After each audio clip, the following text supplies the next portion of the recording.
আমাদের আজকের গল্পের নাম মেহেরুন্নিসার হীরের নেকলেস। গল্পটি নেওয়া হয়েছে গৌতম রায়ের লেখা রহস্যভেদী নীলাঞ্জন ব্যানার্জি থেকে। গল্প পাঠে রয়েছে শুভ, কৌশিক, চন্দন, সুতেষ্ণা আর আমি অপূর্ব। পোস্টার ডিজাইন করেছে এসকে দিলার। গল্পটি মন দিয়ে শুনুন। তবে হ্যাঁ, আমাদের চ্যানেলটি সাবস্ক্রাইব না করে থাকলে অবশ্যই করবেন। এরকম গোয়েন্দা গল্প আর অ্যাডভেঞ্চার গল্প আমরা প্রায়ই নিয়ে আসি। আমাদের চ্যানেলটি ঘুরেও আসতে পারেন। তাহলে আর বেশি দেরি না করে চলুন শুরু করা যাক। কাজের চাপ কম থাকলে নীল একটু দেরি করেই ঘুম থেকে ওঠে। দেরি মানে ম্যাক্সিমাম 8টায় উঠতেই হয়। নন্দিনী 9টার মধ্যে বেরিয়ে যাবে। বেরোবার সময় বাড়ি থাকলে নীলকে গাড়ি পর্যন্ত এগিয়ে দিতে হয়। আজ অবশ্য সেই তাগিদ নেই। শনি রবি নন্দিনীর ছুটি। নীলের প্রভাতী ঘুম ভাঙলেও ওর উঠতে ইচ্ছে করছিল না। কাল অনেক রাত পর্যন্ত দীপুর সঙ্গে দাবা খেলেছে। দাবা এমনই একটি খেলা যেটি কোনো একজনের চেকমেট না হওয়া পর্যন্ত দান ছেড়ে ওঠা যায় না। দীপু আগে আনারির মতো খেলতো, কিন্তু নীলের সঙ্গে খেলতে খেলতে এখন বেশ পাকা দাবারু হয়ে উঠেছে। দীপুকে মাত করতে গিয়ে রাত 1:30 বেজে গিয়েছিল। আর তারপরেই শোয়ার সময়ই ঠিক করে নিয়েছিল যে নন্দিনীর ছুটি, একটু দেরি করে ওঠা যেতেই পারে। সবেমাত্র ঘুম চোখে 5 বালিশটা আঁকড়ে ধরে ডান পাশ ঘুরে শোয়ার উপক্রম করছে, এমন সময় নয়না এসে হাজির। নয়না ওদের কাজের মেয়ে। দাদাবাবু আর কত ঘুমাবে? 8টা তো বেজে গেছে। ঘুম জড়ানো চোখে নীল ধমক দিল। তাতে তোর কি? আমি আজ দেরি করে উঠবো, বিরক্ত করিস না। কিন্তু কুরিয়ারের লোক তো দাঁড়িয়ে আছে। সই করে নিয়ে নে। তোমার সই না হলে দেবে না বলছে খুব দরকারি চিঠি। জ্বালালো তো। দীপু কোথায়? কে জানে, ভোরবেলা উঠে কোথায় যেন বেরিয়ে গেল। আজ হলো কি রে বাবা? বলে নীল বিছানায় উঠে বসল। চোখ রগড়ে বলল, মক্কেল আছে কোথায়? নিচে? হ্যাঁ, বেশি দেরি করলে চলে যাবে বলছে। নবাব নন্দন। বলে ও চটি গলিয়ে নিচে নেমে এলো। সই করে খামটা নিল। মামুলি 4 চৌকো খাম, পেছনে প্রেরকের নাম বিবেক মিত্র। চিঠিটা নিয়ে ও দোতলায় চলে এলো। ইতিমধ্যে নয়না চা দিয়ে চলে যাচ্ছিল। হ্যাঁ রে, তোর বৌদি রেডি হয়ে গেছে? হ্যাঁ, ব্রেকফাস্ট খেতে বসেছে, তোমাকে ডেকে দিতে বলল। ঠিক আছে, বল আমি উঠে পড়েছি। যাবার সময় দেখা করে যেতে বলবি। নয়না চলে যাওয়ার পর চায়ে চুমুক এবং সিগারেট ধরিয়ে খামটা তুলে নিল। সাধারণ খাম। চিঠিটা খুলল। ঝরঝরে হাতের লেখা, বেশ ধরেই লেখা। চিঠিটা এইরকম। মাননীয় নীলাঞ্জন ব্যানার্জি মহাশয়, আপনার সঙ্গে আমার কোনো চাক্ষুষ পরিচয় নেই, কিন্তু আপনার নাম আমার শোনা। ব্যক্তিগতভাবে আমি অত্যন্ত নিরুপায় হয়ে আপনাকে এই পত্র লিখছি। যে ঘোর বিপদে আমি পড়েছি তার সঙ্গে আমার পরিবারের এবং আমার বংশের মান ইজ্জতের প্রশ্ন লুকিয়ে আছে। পত্রে সব কিছু প্রকাশ করা সম্ভব নয়। অন্য কোনোভাবে এই গোপন সংবাদ বাইরে প্রকাশ পায় তাহলে সমূহ বিপদ। সেই কারণেই আমি কোনো পুলিশের শরণাপন্ন হতে পারছি না।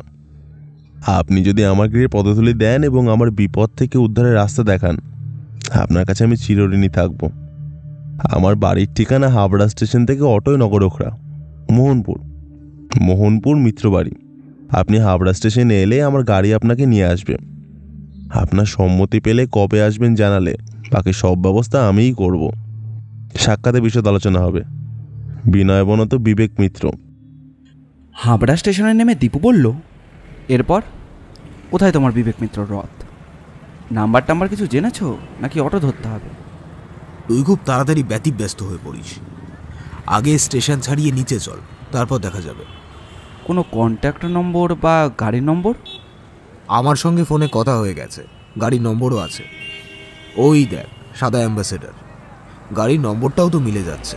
চল, গাড়িটার কাছেই যাই। অ্যাম্বাসেডারের কাছে গিয়ে দেখলো একজন বেশ মোটাসোটা খর্বাকৃতি লোক ইতিউতি তাকাচ্ছেন। বেশ বোঝা যায় যে উনি কাউকে খুঁজছেন। নীল লোকটির কাছে গিয়ে বলল, আপনি কি বিবেক মিত্রের কাছ থেকে আসছেন? একগাল হাসিতে যে দাঁতগুলো বেরিয়ে পড়ল সেগুলো প্রায় তেঁতুলের দানার মতো। এক মুখ ঠাসা পান। সাধারণত অত্যাধিক পান জর্দার ব্যবহারে দাঁতের অবস্থা এমনই দাঁড়ায়।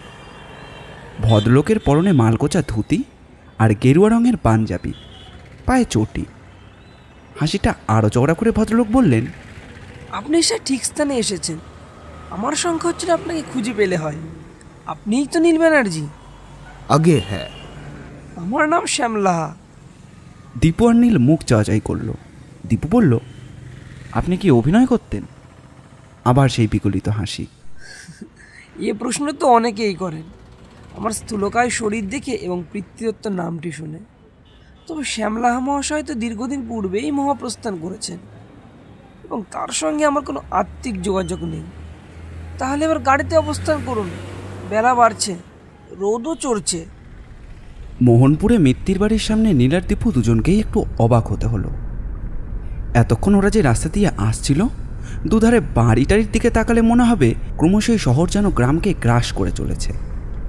অধিকাংশ বাড়ি ও ঘর সবই পুরনো কলেবর পাল্টে নিচ্ছে। কচিত কখনো একতলা কুড়ে ঘরও চোখে পড়ে।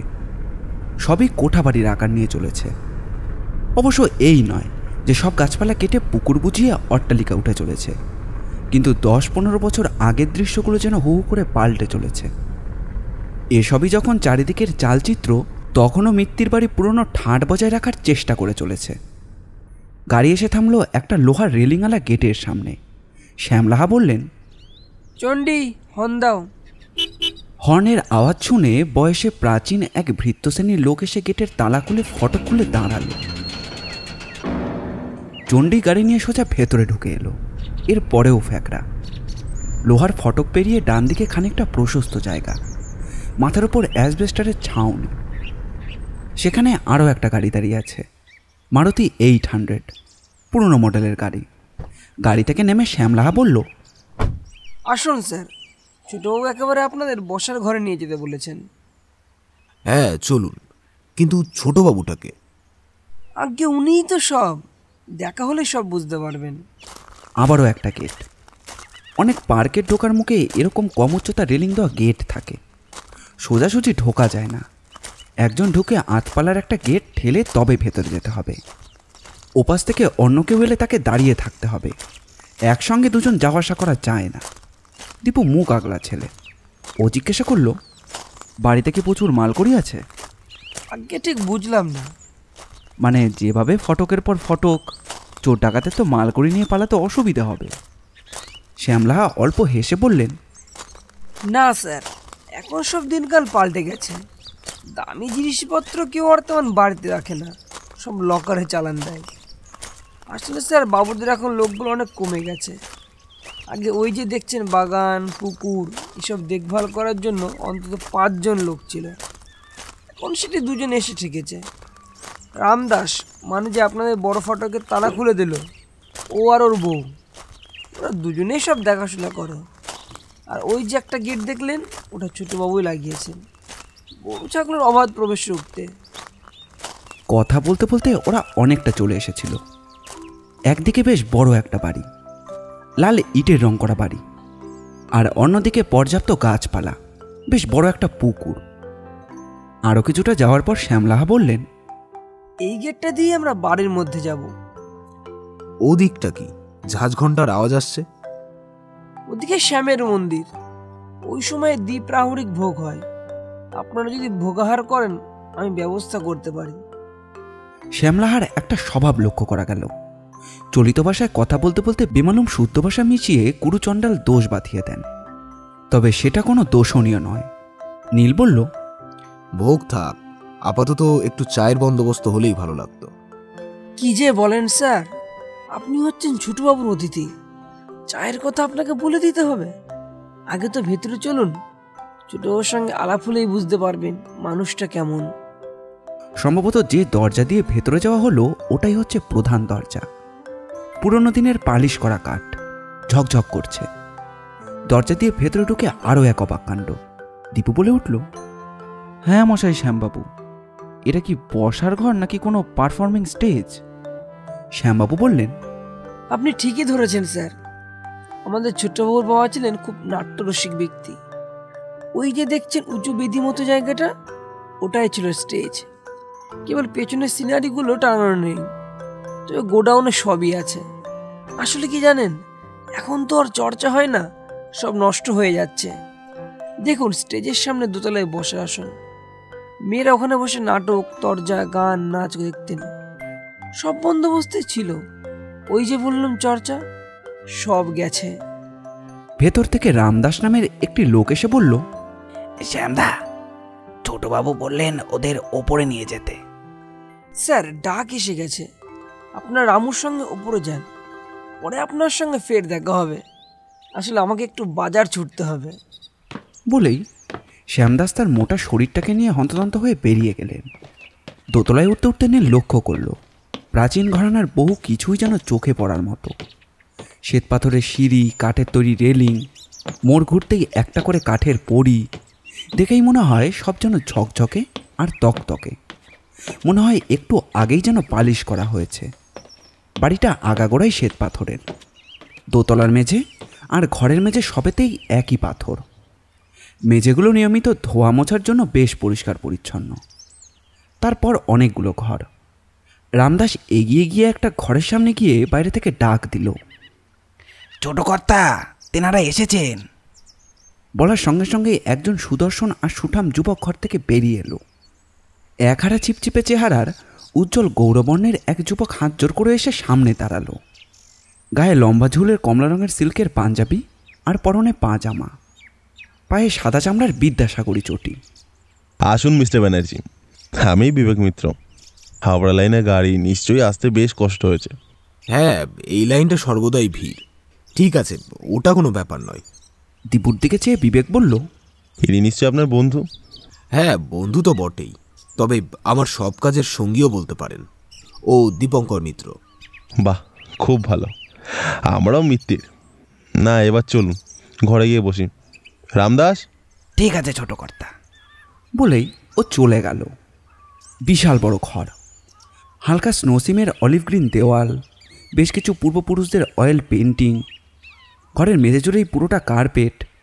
তাছাড়া রয়েছে দুটো পাখা, তবে সেটা সেকালের নয়, একালের। একদিকে পালঙ্ক, নির্ভাত শয্যা।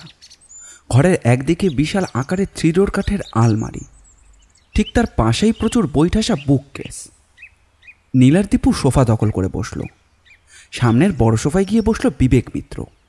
সিগারেটের প্যাকেট বার করে নীল বলল, চলে নিশ্চয়ই। ওই কালে ভদ্রে।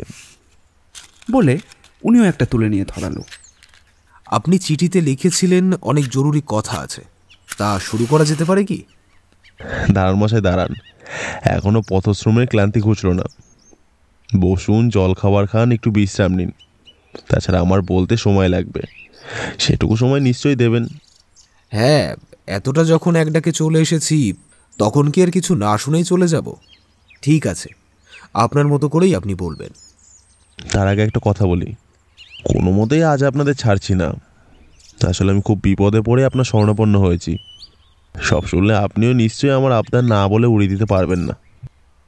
দীপু উসখুস করতে করতে বলল, কিন্তু বৌদিকে তো কিছু বলে আসা হয়নি। একটা ঘর ওদের দুজনের জন্য ছেড়ে দেওয়া হয়েছিল। দুপুরে জাম্পেস খাবার আর তারপর সলিড দিবানিদ্রা। নীলের ইচ্ছে ছিল বিকেলের দিকটা জায়গাটা একটু ঘুরে আসবে, বেড়ানোও হবে, সঙ্গে খাওয়াটাও হজম হবে। কিন্তু ওদের ঘুম ভাঙতে ভাঙতেই 7টা বেজে গেল। প্রায় 7:30 নাগাদ রামদাস এসে হাজির। ছোটবাবু জিজ্ঞাসা করলেন, সাহেবদের ঘুম কি ভেঙেছে? নীল বলল, হ্যাঁ, উনি কোথায়? আপনাদের আমার সঙ্গে যেতে বলেছেন। উনি ওনার ঘরেই এসেছেন। আসলে ওনার কি সব দরকারি কথা, এ ঘরে বসে হবে না বলেই। ঠিক আছে, একটু দাঁড়াও, একটু মুখে চোখে জল দিয়ে নি। মিনিট 10-এর মধ্যেই ওরা গিয়ে ঢুকলো বিবেক মিত্রের বেডরুমে। গিয়ে আর এক প্রশ্ন অবাক হওয়া, টেবিলের উপর সাজানো আসর সরঞ্জাম, বড় হুইস্কির বোতল, সুদৃশ্য 3টে গ্লাস আর রিফাইন ওয়াটারের 3টে বোতল এবং স্ন্যাক্স। নীল বলল, করছেন কি বিবেকবাবু? না, সুরাপানে কোনো আপত্তি নেই, তবে কোনো তবে নেই। আর এই অনুপানটুকু না থাকলে আমি আমার স্টোরিটা ঠিক করে গুছিয়ে বলতে পারবো না।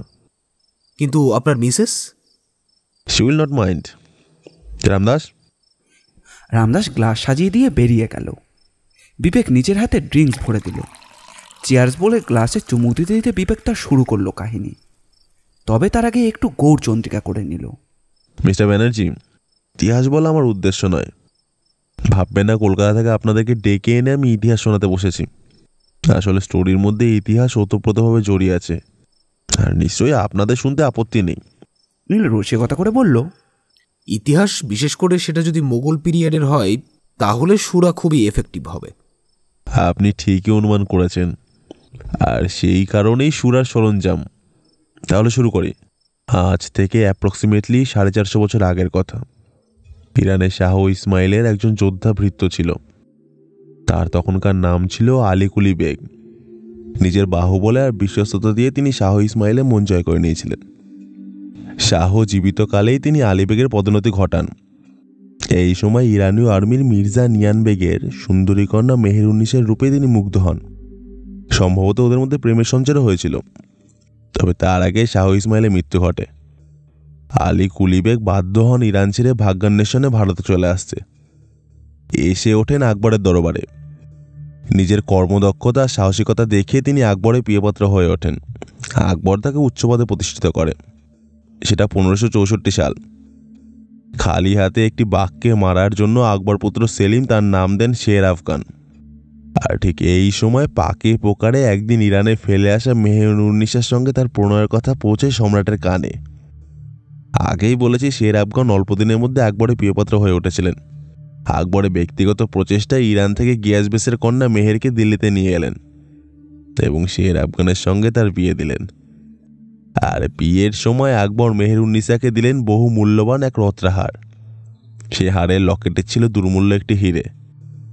শুধু তাই নয়, মধ্যিখানে হিরে এবং তার চারপাশে নানা মণিমুক্তা খচিত অপূর্ব দর্শন সেই লকেট।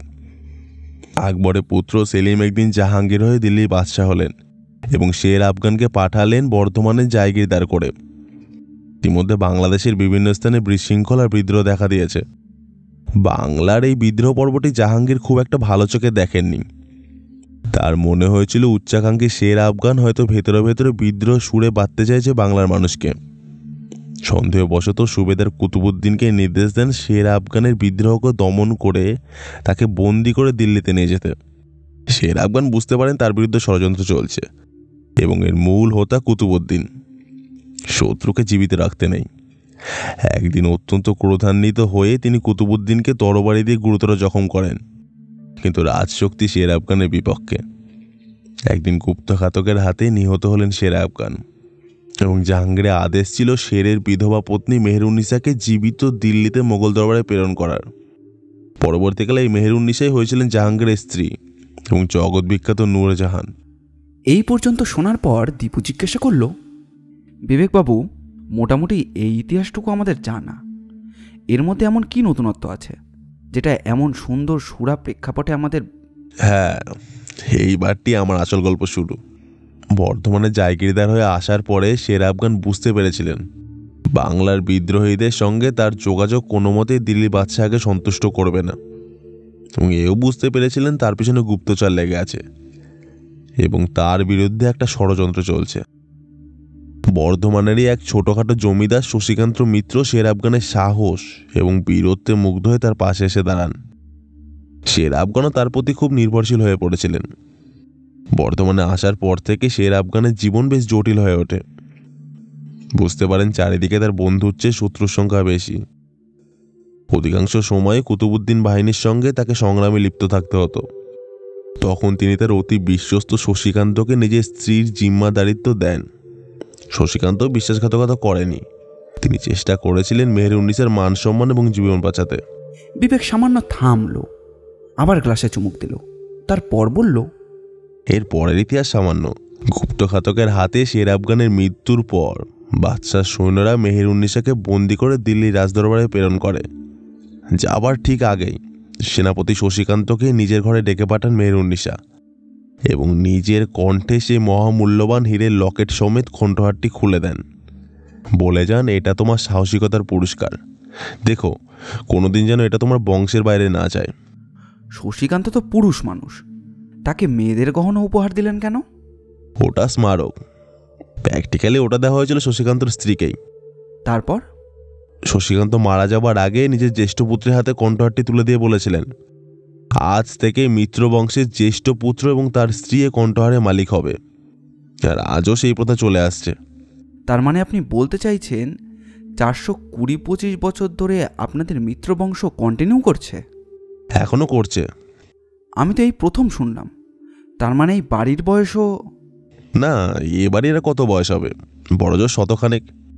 বর্ধমানে সেই ডামাডোলে পরে আমাদের পিতামহ বর্ধমান ছেড়ে চলে যান বর্তমান বাংলাদেশে। বহুদিন বাংলাদেশে থাকার পরে ফিরে আসেন এই বাংলায়। তারপর কখনো খিদিরপুর, কখনো মেটের বুরুজ, কখনো অন্যত্র, আর সব শেষে এখানে এই মোহনপুরে। আপনাদের পূর্বপুরুষ শশীকান্তের পর প্রত্যেক জেনারেশনে কি একই পুত্রের পরম্পরা? না ব্যানার্জি সাহেব, আমার ঠাকুরদাই তো 4 ভাই ছিলেন।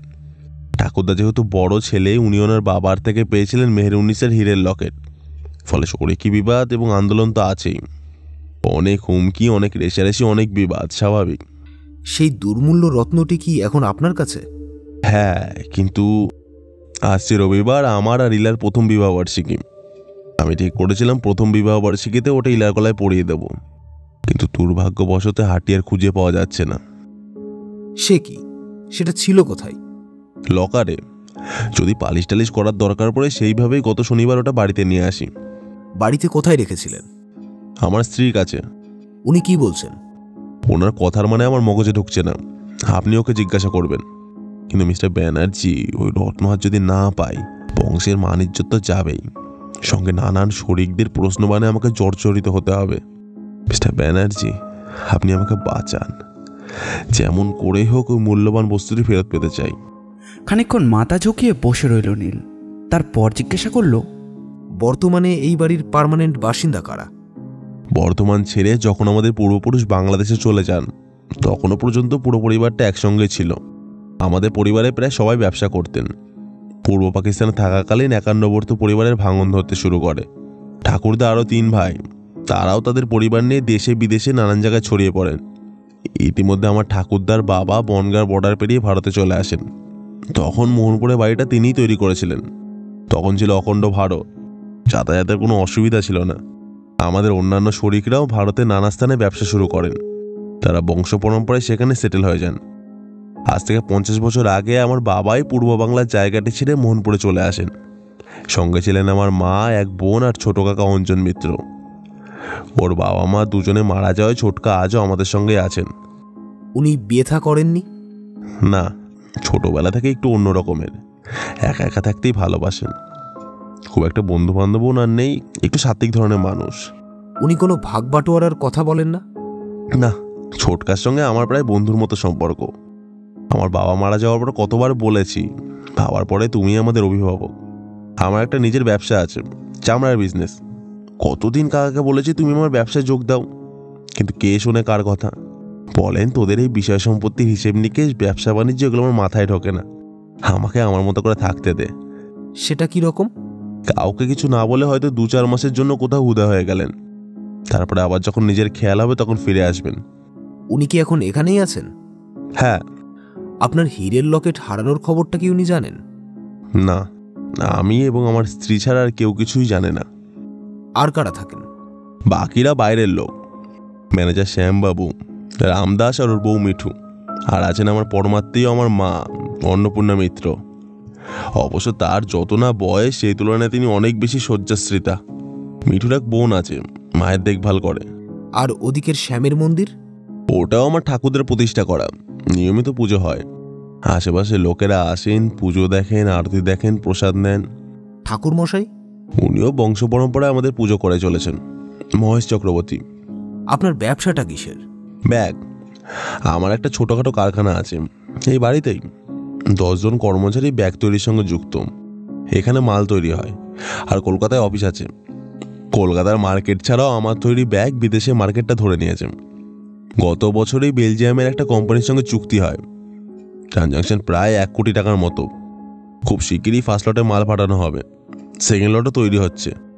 3 মাসের মধ্যে সেটাও চলে যাবে। এই ব্যবসার পুরো মালিকানা কি আপনার? একদম। শুরুটা করেন বাবা, এখন তো আমাকেই সব করতে হয়। কিছুক্ষণের নীরবতা। ড্রিঙ্কসও প্রায় শেষের দিকে। রামদাস এসে রাতের খাবার দিয়ে গেল, মটন বিরিয়ানি আর চিকেন চাপ। খাবার দেখে নীল বলল, আপনি কি আমাদের মারতে চাইছেন? আবার কি কথা? দুপুরে অত কিছু খাবার পর এই বেলা কি আর সম্ভব? সম্ভব। স্টেশনের কাছে বিরিয়ানি হাউস বলে একটা দোকান আছে, খাসা রান্না হয় ওদের, খেতে আরম্ভ করুন, দেখবেন কখন শেষ হয়ে গেছে। খাওয়া চলাকালীন দীপুর তার স্বভাব মতো খাওয়া ছাড়া অন্য কোনো দিকে মন দেয়নি। কেবল বিবেক বলল, মিস্টার ব্যানার্জি, আপনি কি আমার কথা দিচ্ছেন? শিরে সংক্রান্তি কিন্তু। শনিবার জিনিসটা আপনার বাড়িতে এনেছেন, আজ বুধবার। 5 দিনের দিন আপনি আবিষ্কার করেন বস্তুটি আপনার বাড়িতে নেই। চোর যদি মনে করে তাহলে এই 5 দিনে সেটি সম্ভবত আপনার বাড়িতে থাকার কথা নয়। আপনি কি কাউকে সন্দেহ করেন? কাকে সন্দেহ করব? ইলাকে প্রশ্ন ওঠে না। ছোটকাকে? ছোটকা আমার ঘরে আসে না। আর মাকে লোকে আমাকে পাগল বলবে। শ্যামবাবু খুব একটা বাড়ির দোতলায় ওঠে না। রামদাস বা তার বউ এত বড় বুকের পাটা হবে না। ও হ্যাঁ, আরো দুজনের নাম বলতে ভুলে গেছি। রাম আর মধু দুজনেই কাজের লোক, ঠিকই কাজের লোক। সামনে রবিবারে বিবাহবার্ষিকীর জন্য একটা ছোটখাটো উৎসব আছে, পরিবেশনের জন্য ওরা দুজন এসে গেছে। সেদিকে তো আর কম কাজ নেই। কজন আমন্ত্রিত আসছেন? আমার 3 বুজম ফ্রেন্ড, ছোটবেলার বন্ধু, জয়ন্ত, সনত আর সন্দীপ। আর আসছি ইলোরা। ইলোরাকে? আমার স্ত্রী ইলার ছোট বোন, খুব ভালো গাইয়ে। ওর আবার একটা পরিচয় আছে, ও সন্দীপের স্ত্রী। এরা কবে আসছেন? শনিবার বিকেলেই, আর ইলোরা হয়তো কালই চলে আসবে। খানিকক্ষণ চিন্তা করে নীল বলল, জানি না জিনিসটা এখনো এ বাড়িতে আছে কিনা। ঠিক আছে, I shall try my best. হ্যাঁ, কাল আমি সবার সঙ্গে একবার দেখা করব, আপত্তি নেই তো? কি যে বলেন, আপনি যে থাকবেন এটাই আমার কাছে অনেক কিছু। পরদিন ঘুম ভাঙল রামদাসের ডাকে, হাতে 2 পেয়ালা গরম চা। সাহেব, 2বার এসে ঘুরে গেছি, অনেক বেলা হয়ে গেছে। ছোটবাবু আপনাদের ডেকে দিতে বললেন। হাত ঘড়িতে তখন 9টা। সত্যি অনেক বেলা হয়ে গেছে। সাধারণত নীল এত বেলায় ঘুম থেকে ওঠে না। আসলে গত রাত্রে ড্রিঙ্কসের মাত্রাটা একটু বেশিই হয়ে গিয়েছিল। চায়ের ট্রেটা রেখে রামদাস বলল, ছোটবাবু আপনার জন্য ওনার ঘরেই অপেক্ষা করছেন। চা খাওয়া হলে আপনাদেরকে ও ঘরে নিয়ে যেতে বললেন। ওখানে আপনাদের জলখাবারের ব্যবস্থা করা হয়েছে। তোমার নামই তো রামদাস, তোমার বউ তো এখানে কাজ করে। হ্যাঁ সাহেব। কতদিন আছো? সে তো তবু অনেক দিন। তবু কতদিন? তাকে আমার তখনও গোফও ওঠেনি। তারপর আমি এখানেই বড় হই। বিয়ে করার পর ছোটবাবু বললেন বউকে নিয়ে চলে আসতে। তখন থেকেই আছি। আমার শালিটাও গত বছর এসেছে বড় মাকে দেখাশুনো করবার জন্য। দুজন ঠিকে কাজের লোক আছে শুনলাম। আগে বাড়িতে কোনো কাজকর্ম হলে ওরা আসে, রাম আর মধু। তোমার চেনা লোক? চেনা মানে তারা উত্তর খরার দিকেই থাকে। 2 ভাই, 2 রত্ন। রাম বড় আর মধু ছোট। রাম কানে একটু কম শোনে, আর মধু কবে কোন জন্মে 5 ক্লাস পর্যন্ত পড়েছিল। খুব দেমাক, ফরফর করে ভুলভাল ইংরেজি বলে। তুমি কি করে জানলে ভুল ইংরেজি বলে? আগে সবাই তো সেই কথাই বলে। ঠিক আছে, তোমার ছোটবাবুকে গিয়ে বলো আমরা আসছি। রামদাস চলে যাওয়ার পরে দীপুকে ডাকতে গিয়ে দেখল যে ও এক চোখ খুলে মটকা মেরে শুয়ে রয়েছে। চা দিয়ে গেছে, উঠে পড়। সকালবেলাতেই এক চোখ দেখাচ্ছিস কেন? বাবা, তুমি আবার এসব কবে থেকে মানতে শুরু করলে? বলে যাস না, আমরা এখন মেহেরুন্নেসার যুগে ঘুরে বেড়াচ্ছি। তখন এসব মানা হতো। উঠে পড়, আমি ফ্রেশ হয়ে আসছি। 8 ঘন্টার মধ্যে ওরা গিয়ে হাজির হলো বিবেক মিত্রের ঘরে। চা জলখাবার সব সাজানো। খুব সুন্দরী এক মহিলা বিবেকের সামনে বসে টুকটাক কথা বলছিল। মহিলার মুখে দুশ্চিন্তার ছায়া। চেয়ারে বসতে বসতে নীল বলল, আমি যদি খুব ভুল না করি আপনিই তো মিসেস ইলা মিত্র। মহিলার বয়স 30-এর মধ্যেই হবে। টকটকে রং, মাথায় কোচকানো চুল, সম্ভবত সদ্য চান করে এসেছেন। মহিলার হাসিটাও বেশ সুন্দর। সামান্য হেসে বললেন, হ্যাঁ মিস্টার ব্যানার্জি, আপনি ঠিকই ধরেছেন। গতকালই আপনার সঙ্গে দেখা করা উচিত ছিল, কিন্তু সন্ধ্যে থেকে প্রচণ্ড মাথার যন্ত্রণা। প্লিজ কিছু মাইন্ড করবেন না। নিজেই উঠে দুজনের খাবার সাজিয়ে দিয়ে বললেন, নিজের বাড়ি মনে করে খাবেন। সত্যি আপনাদের খুব কষ্ট দিচ্ছি, কিন্তু আমি সব শুনেছি ইলা দেবী। একটা গৌরবময় ঐতিহাসিক জিনিস আপনাদের হাতের বাইরে চলে গেছে। সত্যিই ঘটনা দুঃখজনক। আর কি ওটা আমরা ফেরত পাবো? অযথা স্তোক বাক্য আপনাকে শোনাবো না, তবে জিনিসটা যদি এখন এই বাড়িতেই থেকে থাকে তবে নয় একবার চেষ্টা করে দেখতে পারি।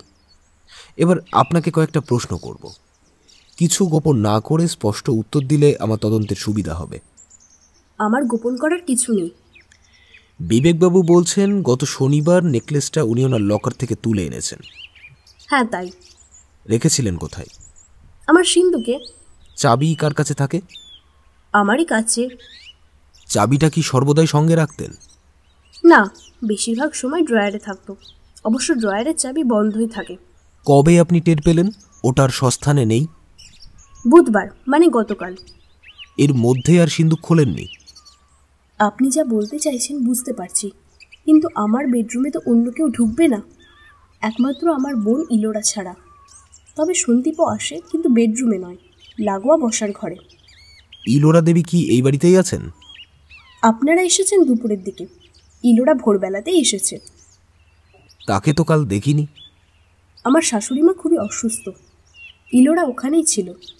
সে কি, ইলোরা কাল এসেছে? তুমি আমায় কিছু বলনি তো। তোমার মন মেজাজ খারাপ, তাই কিছু বলিনি। আসছে রবিবার তো আপনার বিবাহ বার্ষিকী, তাই না? আর বিবাহ বার্ষিকী? ছোটকা আর শাশুড়িমা অনেক করে বলে দিয়েছিলেন ওই দিন যেন আমি ওই হীরের লকেট দেওয়া নেকলেসটা পরি। কি করে সবার সামনে মুখ দেখাবো সেটাই ভেবে পাচ্ছি না। নেকলেসটা যে বাড়িতে আনা হয়েছে এই সংবাদটা আর কে কে জানেন এ বাড়িতে? না, আর তো কারো জানার কথা না। একমাত্র বলুন। আমার মাকে বলেছিলাম, ওনার বড় ইচ্ছে ছিল, বারবার লকার থেকে আনার কথা বললেন, তাই ওনাকে বলি। জিনিসটা উনি দেখেছিলেন? দেখবেন না কেন, হারটা তো ওনারই। বিয়ের পর উনি ওনার শাশুড়িমার কাছ থেকে পেয়েছিলেন, এটাই এ বংশের নিয়ম। বিয়ের পর উনি তো বেশ কিছুদিন ওটা ব্যবহার করতেন। আমার বিয়ের পর মা নিজের হাতে ইলার গলায় পরিয়ে দিয়েছিলেন। এর অর্থ উনি ছাড়াও আরও এক তৃতীয় ব্যক্তির কাছে খবরটা চলে যায়। আপনার তাই অনুমান? এই বাড়িতে তো মোটামুটি কিছু লোক আছেন, তাদের কাউকে কি আপনাদের সন্দেহ হয়? আজ পর্যন্ত এই ঘটনা কখনো ঘটেনি। ওই কণ্ঠহার নিয়ে অনেক সময় শরীরদের মধ্যে অশান্তি হয়েছে, কিন্তু কোনো দিন চুরির জায়গায় পৌঁছয়। এবার ঠিক করে বলুন তো, ব্যাংক থেকে হারটা আনার পর বাইরের কোনো লোক কি এই বাড়িতে এসেছিল? সামান্য সময় চিন্তা করে বিবেক বলল যে সন্দীপ এসেছিল। কে সন্দীপ? ইলোরার হাজব্যান্ড। প্রায় আসেন? তা আসে। কেন বলা যাবে কি?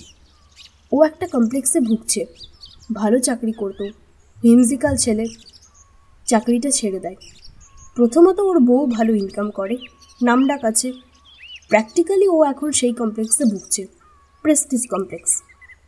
ইমিডিয়েট ওর একটা কর্মসংস্থানের দরকার, সেই কারণেই। ইলা দেবীর ঘরে কি ওনার যাতায়াত আছে? আমার চেয়ে ইলার সঙ্গে বেশি ভাব, দে আর ফ্রেন্ডস। আপনি কি ওকে সন্দেহ করছেন? না না মিস্টার মিত্র, আমি একটু ইলোরা দেবীর সঙ্গে কথা বলবো, যদি ওনাকে একটু ডাকা যায়। ও শিওর, বসুন, আমি ডেকে আনছি। বলেই বিবেক উঠে চলে গেলেন। আপনার স্বামীর তো বেশ বড় বিজনেস।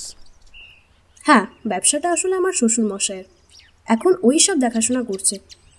কিন্তু বাংলা একটা প্রবাদ আছে, বিপদ যখন আসে একা আসে না, তার দোসর সঙ্গে নিয়ে আসে। নীল আর দীপু পরস্পরের দিকে তাকালো। প্রশ্নটা নীলই করল। বিপদ? কি বিপদের কথা বলছেন? শুধু দেশে নয়, আমার স্বামীর ব্যবসাটা বিদেশেও ছড়িয়ে আছে। মাস চারেক আগে বেলজিয়ামের একটা কোম্পানির সঙ্গে প্রায় 1 কোটি টাকার মতো ব্যাক সাপ্লাইয়ের অর্ডার পাওয়া যায়। যথারীতি আমাদের এখান থেকে স্যাম্পল পাঠানো হয় তাদের অ্যাপ্রুভালের জন্য। অ্যাপ্রুভালও এসে যায়। আমার স্বামী খুব আনন্দ করে মাল তৈরি করা শুরু করেন। তার জন্য অনেক বেশি লোককে অ্যাপয়েন্টমেন্ট দেওয়া হয়। 3 মাসের মধ্যে ওদের সমস্ত মাল সাপ্লাই দেওয়ার কথা। এটা শুনেছি, তারপর? আমি ঠিক জানি না তারপর কি হয়েছে, কিন্তু আমার স্বামী সেই ব্যাপারে প্রচণ্ডভাবে উদ্বিগ্ন হয়ে আছেন। ভালো করে আমার সঙ্গে কথাও বলছেন না, জিজ্ঞাসা করলে কোনো উত্তরও পাচ্ছি না। কিন্তু সিরিয়াস কিছু একটা হয়েছে এটা বেশ বুঝতে পারছি। নীল কিছু প্রশ্ন করার আগেই ইলোরাকে নিয়ে নীল ঘরে ঢুকলো। নীলের চমক, দীপুরও। ইলা দেবী সুন্দরী, কিন্তু ইলোরা যেন পটে আঁকা ছবি, একবার দেখলে যেন আর চোখ সরানো যায় না। নীল বলল, বসুন ম্যাডাম, ইলোরা বসলো। নীল বলল, বিবেকবাবু, এরপর থেকে কিন্তু আমি ইন্ডিভিজুয়ালি ইন্টারোগেট করব, যদি আপনাদের কোনো আপত্তি না থাকে। চলো ইলা, ওদের একটু একা কথা বলতে দাও। বিবেক আর ইলা চলে যাওয়ার পর 2-3 মিনিট চুপ করে বসে রইল। তারপর নীল প্রশ্ন করল, ম্যাডাম, আপনি কি এখানেই থাকেন? না, আমি থাকি কলকাতায়, কোথায়? গিরিশ পার্কের কাছে। একাই? না, আমার হাজবেন্ডের সঙ্গে। মনে হচ্ছে খুব অল্প দিনই আপনি বিয়ে করেছেন। হ্যাঁ, দিদির বিয়ের 3 মাসের মধ্যে। হাউসওয়াইফ? না, যে অর্থে আপনাদের সঙ্গে হাউস ওয়াইফ আমি তা নই। আমি একজন কণ্ঠশিল্পী। আই সি, আপনি সেই ইলোরা বসু যিনি টিভি বা রিয়ালিটি শোয়ে গান গেয়ে থাকেন, ছবিতে প্লেব্যাকও করেন। আপনি বুঝি খুব টিভি দেখেন? না, বৌদি একাই দখল করে বসে থাকে, দেখার সুযোগ পাই না। তবে দুনিয়ার খবর তো রাখতেই হয়। রিপোর্টার নাকি? বলতে পারেন, নানান অপরাধের খবরাখবর রাখতেই হয়। বুঝলাম। তা আমাকে কেন ডাকা হলো জানতে পারি কি? নীলা তখন চুপ করে ইলোরার কথা শুনে যাচ্ছিল।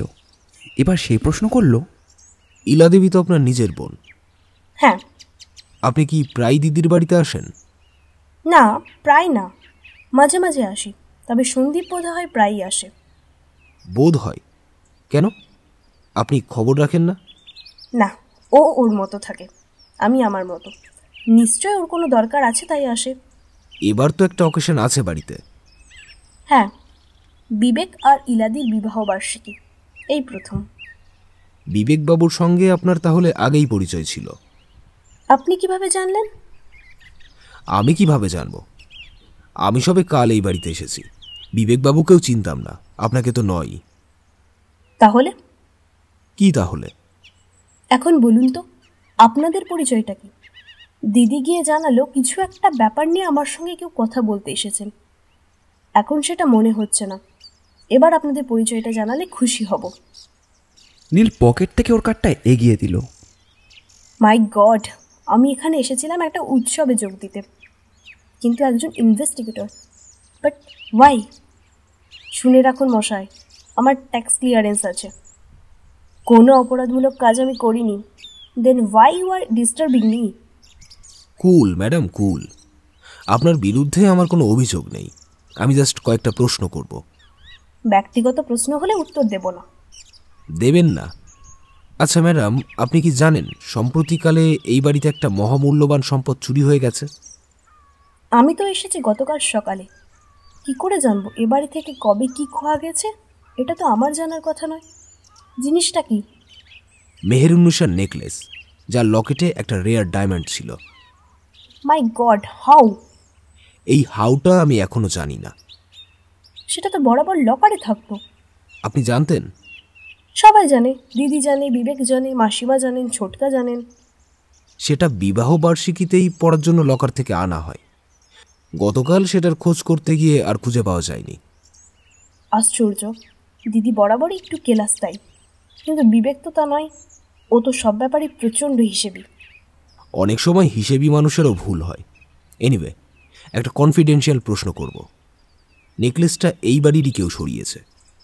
কারণ বাইরে যাদের কথা শুনলাম একমাত্র সন্দীপবাবু ছাড়া আর কেউ আসেননি। এই বাড়িতে কাউকে কি আপনার কোনো রকম সন্দেহ হয়? আপনি কি সন্দীপকে সন্দেহ করছেন? আমার প্রশ্নের ভুল ব্যাখ্যা করবেন না। আপনার সন্দেহ হয় কিনা সেটাই জিজ্ঞাসা করছি। মাসিমা থাকেন এক পেশে একটা ঘরে, প্রায় জলশক্তিহীন, তার পক্ষে সম্ভব নয়। আর শুনেছি নেকলেসটা তিনি বিয়ের পর দিদির গলায় পরিয়ে দেন, এ বংশের সেটাই রেওয়াজ। ইলাদি এ নিয়ে কোনো নাটক করবে বলে আমার মনে হয় না। বাড়ির চাকর বাকর যারা আছে তারা দিদির ঘরে কেউ যাবে না। একটু আগেই আপনি বলেছেন আপনার দিদি সব ব্যাপারেই কেলাস। মনে করুন উনি ভুল করে নেকলেসটা সিন্দুকের বাইরে কোথাও ফেলে রেখেছিলেন। কে জানে, সেটা যে একেবারে অসম্ভব এটা আমি বিশ্বাস করি না, হলেও হতে পারে। আর বিবেকবাবু? নিজের জিনিস নিজে চুরি করবে? আপনি কি জানেন যে বিবেকবাবুর ব্যবসা এখন প্রচণ্ড ডামাডোলের মধ্যে যাচ্ছে, এবং সেটা অর্থকড়ি সংক্রান্ত? আমার জানা নেই। আপনি কিভাবে জানলেন? অনুমান। তা আপনার ছোটকা কি করেন? কিছু শুনতে পারছেন? কেউ কি সেতার বাজাচ্ছেন? হ্যাঁ, ছোটকা শিল্পী মানুষ। সেতারে আর সরোদে ওনার দারুণ হাত। এছাড়াও প্রকৃতিগতভাবে উনি একজন কবি। প্র্যাকটিক্যালি বিষয় আশয়ের প্রতি ওনাকে আমি নির্লিপ্ত দেখেছি। না মিস্টার ব্যানার্জি, আপনি ওনার সঙ্গে কথা বলুন, বুঝতে পারবেন উনি কেমন লোক। ওনাকে বোধহয় এখন ডিস্টার্ব করা যাবে। মনে হয় না, রেওয়াজের সময় উনি কোনো ডিস্টারবেন্স পছন্দ করেন না। ওনাকে পেতে গেলে সন্ধ্যের পর ছাদে যাবেন। বিশাল ছাদে উনি একা একা পায়চারি করেন। এমনিতে খুবই ভদ্রলোক, তবে খুবই মোডি। আপনাদের ভালো লাগলে নিজে থেকে ওনার কথা বলবেন, নাহলে কিছুই বলবেন না। আপনার সঙ্গে নিশ্চয়ই ওনার খুব ভালো আলাপ। উনিও ললিত কলার শিল্পী, আমিও একটু আধটু চর্চা করি, তাই। ঠিক আছে, আমরা কদিন এই বাড়িতেই আছি, সময় মতো ওর সঙ্গে দেখা করে নেব। আপনাকে আর বিরক্ত করব না। ইলোরা চলে গেল। দীপু জিজ্ঞাসা করল, এত বড় বাড়ি, লুকোবার অনেক জায়গা, কে কোথায় ওইটুকু জিনিস লুকিয়ে রেখেছে, তার উপর বাইরে চালান হয়ে গেলে রবীন্দ্রনাথের নোবেল মেডেলের মতো অবস্থা হবে। চলো কেটে পড়ি। তুই থাম তো। দুপুরে খাওয়া দাওয়ার পর দীপু দীপানিত্রা তোড়জোড় করছিল। নীলের ধমকে উঠে বসলো। খালি খাওয়া আর ঘুম, তাই না? তার কি করার বলো, আমি তো তোমায় আগেই বলেছি, রবীন্দ্রনাথের নোবেল যেখানে না পেয়ে কেস ধামাচাপা, আর তুমি তো সেখানে নীল ব্যানার্জি, সরি নীলদা। আমি তো কোনো দিশেই খুঁজে পাচ্ছি না। পাচ্ছি না বললেই তো জীবনে কোনো কাজই করে উঠতে পারবি না। তবে আর কী বলবো, পারবো? ওই তো সামনে একটা পুকুর, কেউ যদি ওর জলে দড়ি বেঁধে হাতটা চুবিয়ে রেখে দেয়, পারবে খুঁজে বার করতে? খুব ভালো কথা বলেছিস, লুকোবার আইডিয়াল জায়গা। চল একবার পুকুরদারটা ঘুরে দেখি। কি জ্বালা, একেই বলে উঠলো ভাই কটক যাই। মনে করো কেউ একজন ওটা জলের মধ্যে লুকিয়ে রেখেছে, তুমি কি ভাবছো সে এমনভাবে রাখবে যে তুমি গেলেই সেটা উদ্ধার করে ফেলবে? তোমার ওই থিওরি এখানে চলবে না। কোন থিওরি? ওই যে যেখানে দেখো ছাই উড়াইয়া দেখো তাই। তুমি তখন সারা পুকুরে জল ছেঁচতে বসবে নাকি? সেরকম মনে হলে সেটাও করা যেতে পারে। চল এখন। শ্রাবণ মাস, আজ মেঘলা আকাশ। ঘুরতে ঘুরতে ওরা পুকুরের ধারে চলে এলো। একটু লম্বাটে ধরনের পুকুর। পুকুরের দুপাশে নানা ধরনের ছোট ছোট গাছ, জায়গায় জায়গায় দু চারটে বাঁশঝাড়ও রয়েছে। হাঁটতে হাঁটতে দীপু বলল, আমার সেই বোয়াল মাছটার কথা মনে পড়ে গেল। কোন বোয়াল? রাঘব বোয়াল, যেটা শকুন্তলার অভিজ্ঞান গিলে ফেলেছিল। আমার মনে হচ্ছে পুকুরের জলে রাঘব বোয়াল না থাকলে মাথা মোটা বিশাল কাতলা তো থাকতেই পারে। আর মেহেরুন্নাসা এখন কাতলার গপ্পে। দীপু অনেক কিছুই বলে যাচ্ছিল, কোনো উত্তর না দিয়ে নীল আপন মনে হেঁটে যাচ্ছিল। বেশ মনে হচ্ছিল যে ওর মগজে অন্য কোনো চিন্তা খেলা করছে। কি ভাবছো বলো তো, পুকুরে নামবে নাকি? বড় বাজে বকিস তুই। জিনিসটা নিঃসন্দেহে বেশ দামি জিনিস। কোনো ছ্যাবলা ধর বাড়ির চাকর বাকর যদি নিয়ে থাকে, চট করে বিক্রি করতে পারবে না। আর যদি হোমরা চমড়া কেউ নিয়ে থাকে, তাহলে সহজেই বিক্রি করতে পারবে। তাহলে? আচ্ছা, এদের কথাবার্তা থেকে তোর কি মনে হলো এই বাড়িতে প্রচণ্ড টাকার দরকার কার? একটা গ্লান্স দুজনের নাম মনে আসছে। 1 নম্বর বাড়ির মালিক, প্রচুর টাকার অর্ডার সাপ্লাইয়ের অর্ডার পেয়েছে, 1 কোটি টাকা। তার জন্য বিবেকবাবু বেশ চিন্তামৃত। ঠিকমতো মাল ডেলিভারি না দিতে পারলে নিশ্চয়ই অ্যাডভান্স নেওয়া হয়েছে, সুদে আসলে সব ফেরত দিতে হবে। হয়তো অত টাকা বিবেকবাবুর কাছেও এখন নেই। আর দুশ্চিন্তার কারণ এটাই। এবং ওরকম একটা হিস্টোরিয়াল নেকলেস ছেড়ে ফেলতে পারলে টাকার সমস্যা কিন্তু একেবারেই মিটে যায়। বংশের ঐতিহ্যকে গুলি মেরে উনি সেটা করতে পারেন। বেশ, আর একজন? সন্দীপবাবু, বেকার, বাউন্ডুলে, স্ত্রী ভালো রোজগার করে, ভুগছে কমপ্লেক্সে। রবিবার লোকটা এসেছিল, মালটা যদি কোনো রকমে ছাড়তে পারে তো কিল্লা ফতে। তারপর একটা জিনিস লক্ষ্য করলে, ওদের স্বামী স্ত্রীর সম্পর্কটা কেমন যেন একটু ইয়ে ধরনের, মানে তুমি তোমার মতো আমি আমার মতো। হ্যাঁ রে, এটা আমাকেও স্ট্রাইক করেছে। কমাসের বিয়ে, এখনই ছাড়ো ছাড়ো ভাবটা ভাল লাগলো না। মেঘলা দিন, বিকেল গড়াতে না গড়াতেই সন্ধ্যের ইঙ্গিত। ধীরে ধীরে চারিদিকে আলো কমে আসছিল। নীল বলল, চল একবার শ্যামরায়ের মন্দিরটা ঘুরে যাই। এই মেরেছে, তোমার তো মন্দিরের দুর্বলতা কোনোদিনই ছিল না। উত্তর না দিয়ে ও সোজা মন্দিরের দিকে পা বাড়ালো। মন্দিরটা খুব একটা বড়ও নয় আবার ছোটও নয়। 4 ধাপ সিঁড়ি ডিঙিয়ে মন্দিরের চাঁতাল, সামনেই বিশাল মাপের চাঁতাই পাতা। ভক্তরা ইতিমধ্যেই আসতে শুরু করেছে। খোল করতাল নিয়ে হাজির রয়েছে কেউ কেউ, অর্থাৎ একটু পরেই নামগান হবে। নীল একজনকে জিজ্ঞাসা করল, আরতি কখন হবে? লোকটা বলল, একটু পরেই। আর কীর্তন? তারপরেই। শুনতে হলে এখনই বসে যান, পরে আর জায়গা পাবেন না, খুব ভিড় হয়। আজ আবার ধর্মদাস বাবাজি কীর্তন করবেন। ঠাকুর দেখা যাবে? কেন যাবে না, তবে জুতো খুলে যাবেন। জুতো খুলে ওরা এগিয়ে গিয়ে শ্যামরাইয়ের যুগলবন্দি মূর্তির সামনে বেশ কিছুক্ষণ ধরে দাঁড়িয়ে রইল। অতি সুন্দর মূর্তি, দেখলে চোখ যেন জুড়িয়ে যায়। নীল ফিসফিস করে জিজ্ঞাসা করল, কেমন দেখছিস? কোনটা বলো তো, মূর্তি নাকি গয়না? দুটোই। তোমার মূর্তির চেয়ে গয়নার তো ঢালাও ব্যাপার। এগুলো আসল তো নাকি ফলস? কে জানে, যে কোনো মুহূর্তেই চুরি হয়ে যেতে পারে। নিশ্চয়ই কোনো গার্ডের ব্যবস্থা আছে। রক্ষকে কিন্তু অধিকাংশ সময় ভক্ষকের ভূমিকা নেয়। নিতে পারে, ও নিয়ে আমাদের মাথা ঘামাবার দরকার নেই। চল, আজ একটু এদের ছোটকার সঙ্গে দেখা করতে হবে। মনে রাখিস, আজ শুক্রবার, কাল বাদে পরশু বিবাহ বার্ষিকীর উৎসব। তুমি কি ভাবছ তার মধ্যেই হাটটা উদ্ধার হয়ে যাবে? সে কথার উত্তর না দিয়ে ওরা মন্দির ছেড়ে বাগানে এসে পড়ল। মন্দিরের চারিদিকেই নানান রকম ছোট বড় গাছ দিয়ে ঘেরা। ওরা হাঁটতে হাঁটতে বাগানে পড়ল। বাগানে বেশ অন্ধকার ছড়িয়ে গেছে। নীল হাঁটছিল আপন মনে। হঠাৎ ফিসফিস করে কিছু কথাবার্তার সুর ভেসে এলো ওদের কানে। থেমে পড়ল দুজনেই। আওয়াজটা আসছিল বড় গাছের অন্য ধার থেকে। পা টিপে টিপে দুজনেই একটি অপেক্ষাকৃত দূরত্বের গাছের পাশে এসে দাঁড়ালো। একটি পুরুষ আর একটি নারী। কান খাড়া করলো নীল আর দীপু। পুরুষ কণ্ঠ তখন বলছে, কাজটা যে দৃষ্টিশোভন নয়, এটা কি তুমি বুঝতে পারছো? নারী কণ্ঠটি বলল, কোন গাছটা? এইভাবে বাগানের অন্ধকারে ডেকে নিয়ে আসাটা, এটা কি শোভন? কেউ যদি এইভাবে আমাদের দুজনকে কথা বলতে দেখে কি ভাববে? তুমি কি এসবের তোয়াক্কা করো? করি বই কি, তুমি তো জানো আমি বিবাহিত। জানি, নিশ্চয়ই জানি। এবং তুমিও বিয়ে করেছো। কেন করেছি? তুমি সাবালিকা, তোমার ইচ্ছে হয়েছিল তাই করেছো। এতে তো কারোর কিছু বলার নেই। আছে, আমার বলার আছে। বিয়ের আগে তোমার দেওয়া প্রতিশ্রুতিগুলোর কথা কি তোমার মনে আছে? আমি কোনো প্রতিশ্রুতি দিয়েছিলাম নাকি? আজ তোমাকে আমি ঠিক এই তমাল গাছের নিচে কেন ডেকেছি জানো? না। এইখানে দাঁড়িয়ে একদিন বলেছিলে আমাকে তুমি ভালোবাসো, আমার জন্য তুমি সব কিছু করতে পারো। আরও একটা কথা বলেছিলে, তোমার বংশে একটা ঐতিহাসিক হার আছে, যেটা বাড়ির বউয়ের গলায় পরিয়ে দেয় তার শাশুড়ি, সেটা আমার গলাতে উঠবে, বলনি? ভুল। মরিচিকাকে জল ভেবে তুমি তার দিকে ছুটে গিয়েছিলে, কিন্তু মরিচিকা চিরদিনই মরিচিকা। তুমি জানতে আমি কাকে ভালোবাসতাম, কিন্তু চেনে শুনে তুমি যা হয় না সেটা পেতে চেয়েছিলে। তার মানে তোমার দিক থেকে কোনো প্রভোকেশনই ছিল না? তোমার থেকে কি কোনো দৌর্বল্য ছিল না? যেটাকে তুমি দুর্বলতা বলছো সেটা প্রশংসা।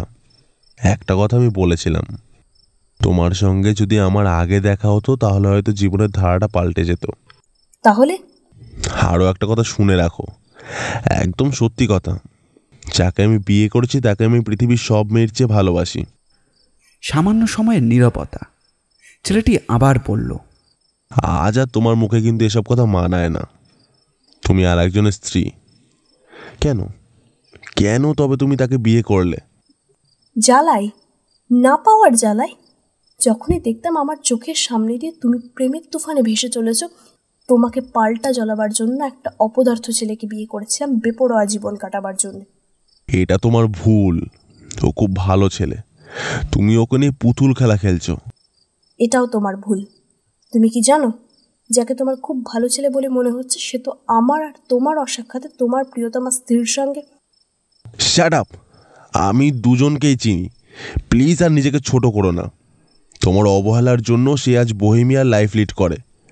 একটু ভালোবেসে কাছে টেনে নাও, he will get a nice life. আবার কিছুক্ষণের নীরবতা। নীলের দীপু ভাবছিল যে ফিরে যাবে কিনা। হঠাৎ মেয়েটির কণ্ঠস্বর শোনা গেল, মেহের উন্নিসার লকেটটা কোথায়? জানি না। দুটো গোয়েন্দাকে ফিট করেছো ডায়মন্ডটাকে খুঁজে পাবার জন্যে? জলে ডোবার আগে মানুষ খড়কুটোকে আঁকড়াবার চেষ্টা করে। ওরা তো তোমাকে আর সন্দীপকে সন্দেহ করে। সত্যি যদি আমাদের কেউ নিয়ে থাকে তাহলে ওদের কাছে ধরা পড়ে যাবে। ওদের কম্য নয়। তার মানে তুমি জানো জিনিসটা কোথায় আছে, কারণ ওটার উপরে তোমার প্রচুর লোভ, তাই না? ধরো ওটা আমার কাছেই আছে, কিন্তু সেটা তো প্রমাণ করতে হবে। দেখো তোমার টিকটিকিরা খুঁজে বার করতে পারে কিনা। না, আমি যাই। তোমার বউ আবার কিছু মনে করতে পারে। আমি কালই তোমার বাড়ি ছেড়ে চলে যাব। রবিবার মানে প্রথম বিবাহবার্ষিকী। That's none of my business. মেয়েটি হনহনিয়ে চলে গেল। ধীর পায়ে পেছনের পুরুষটি মাথা নিচু করে মৃত্যুত্বের আসল বাড়ির দিকে হেঁটে চলে গেল। গাছতলা থেকে বেরিয়ে এসে দীপু বলল, চিনতে পারলে? না চেনার কি আছে, বিবেক আর ইলোরা। তোমার কি মনে হয় ওদের মধ্যে কি সত্যি কোনো প্রিলাভের ব্যাপার ছিল? একেবারে অবাস্তব কিছু নয়। সুন্দরী ইলোরাকে দেখে কেউ তার প্রেমে পড়তেই পারে।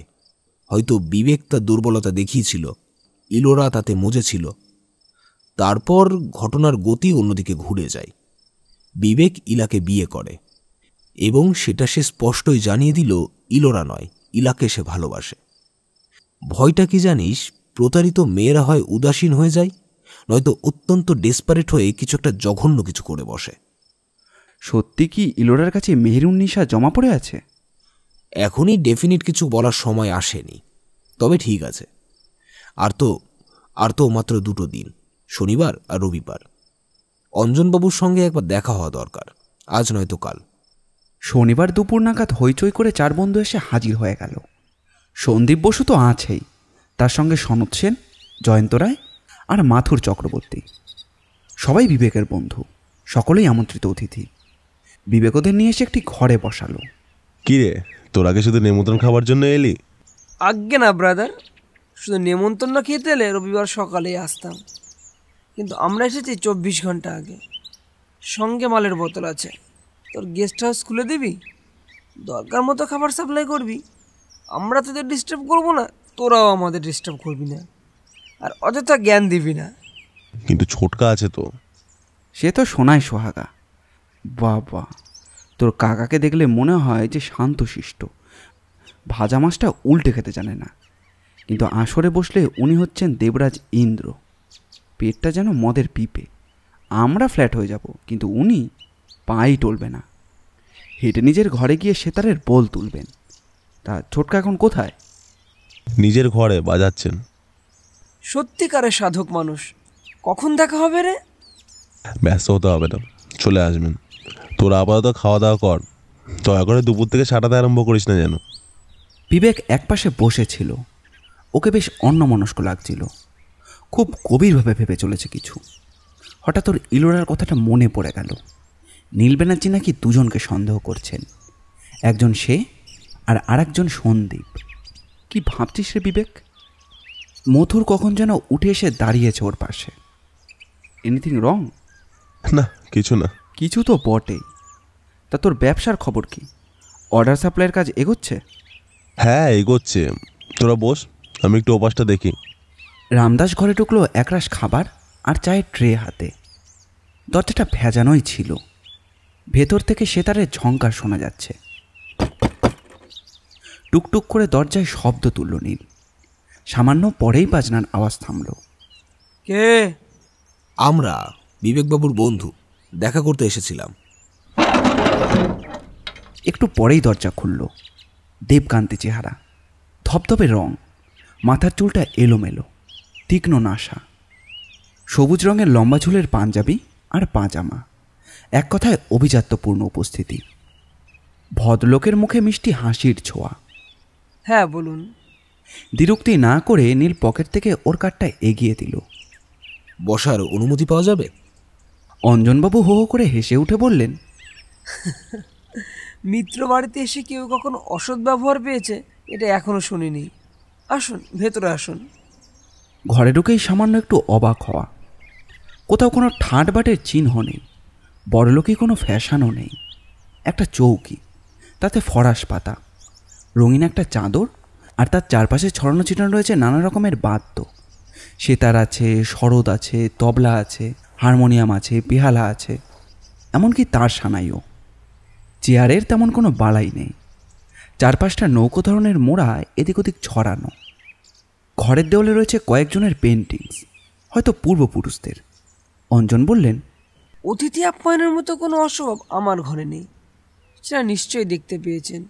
কয়েকটা মোড়া আছে, যদি আপত্তি না থাকে। কিসের আপত্তি? বলে নীলার দীপু একটা মোড়া টেনে নিল। অঞ্জন গিয়ে বসলেন তার চৌকো তক্তপোষে। সেতার বাজাচ্ছিলেন, সেটাকে একটু সরিয়ে রেখে বললেন, গোয়েন্দা কেন আমার ঘরে? বিবেকবাবু আপনাকে কিছু বলেননি? বিবেক? ও, এবার বুঝেছি। রবিবার ওর প্রথম বিবাহ বার্ষিকী, নেমন্তন্ন। আমি শুনেছিলাম প্রথম উৎসব। ওর কিন্তু বন্ধুদেরও বলেছে। মোটামুটি ওদের সবাইকেই চিনি, কিন্তু আপনাদের কথা আগে তো শুনিনি। নতুন আলাপ নিশ্চয়ই। তা বলতে পারেন, খুব অল্প দিনের পরিচয়। ছেলেটা বরাবরই ওই রকম, দিল খোলা ছেলে। কারোর সঙ্গে সামান্য একটু আলাপ পরিচয় হলেই তাকে বাড়িতে এনে এমন অতিথি সৎকার করবে যেন মনে হবে কতকালের আলাপ পরিচয়। আসলে লোকজন খুব ভালোবাসে তো। আমি একটা বিশেষ প্রয়োজনে আপনার সময় নষ্ট করতে এসেছি। কিছু মাত্র নয়, আমিও লোকজন ভালোবাসি।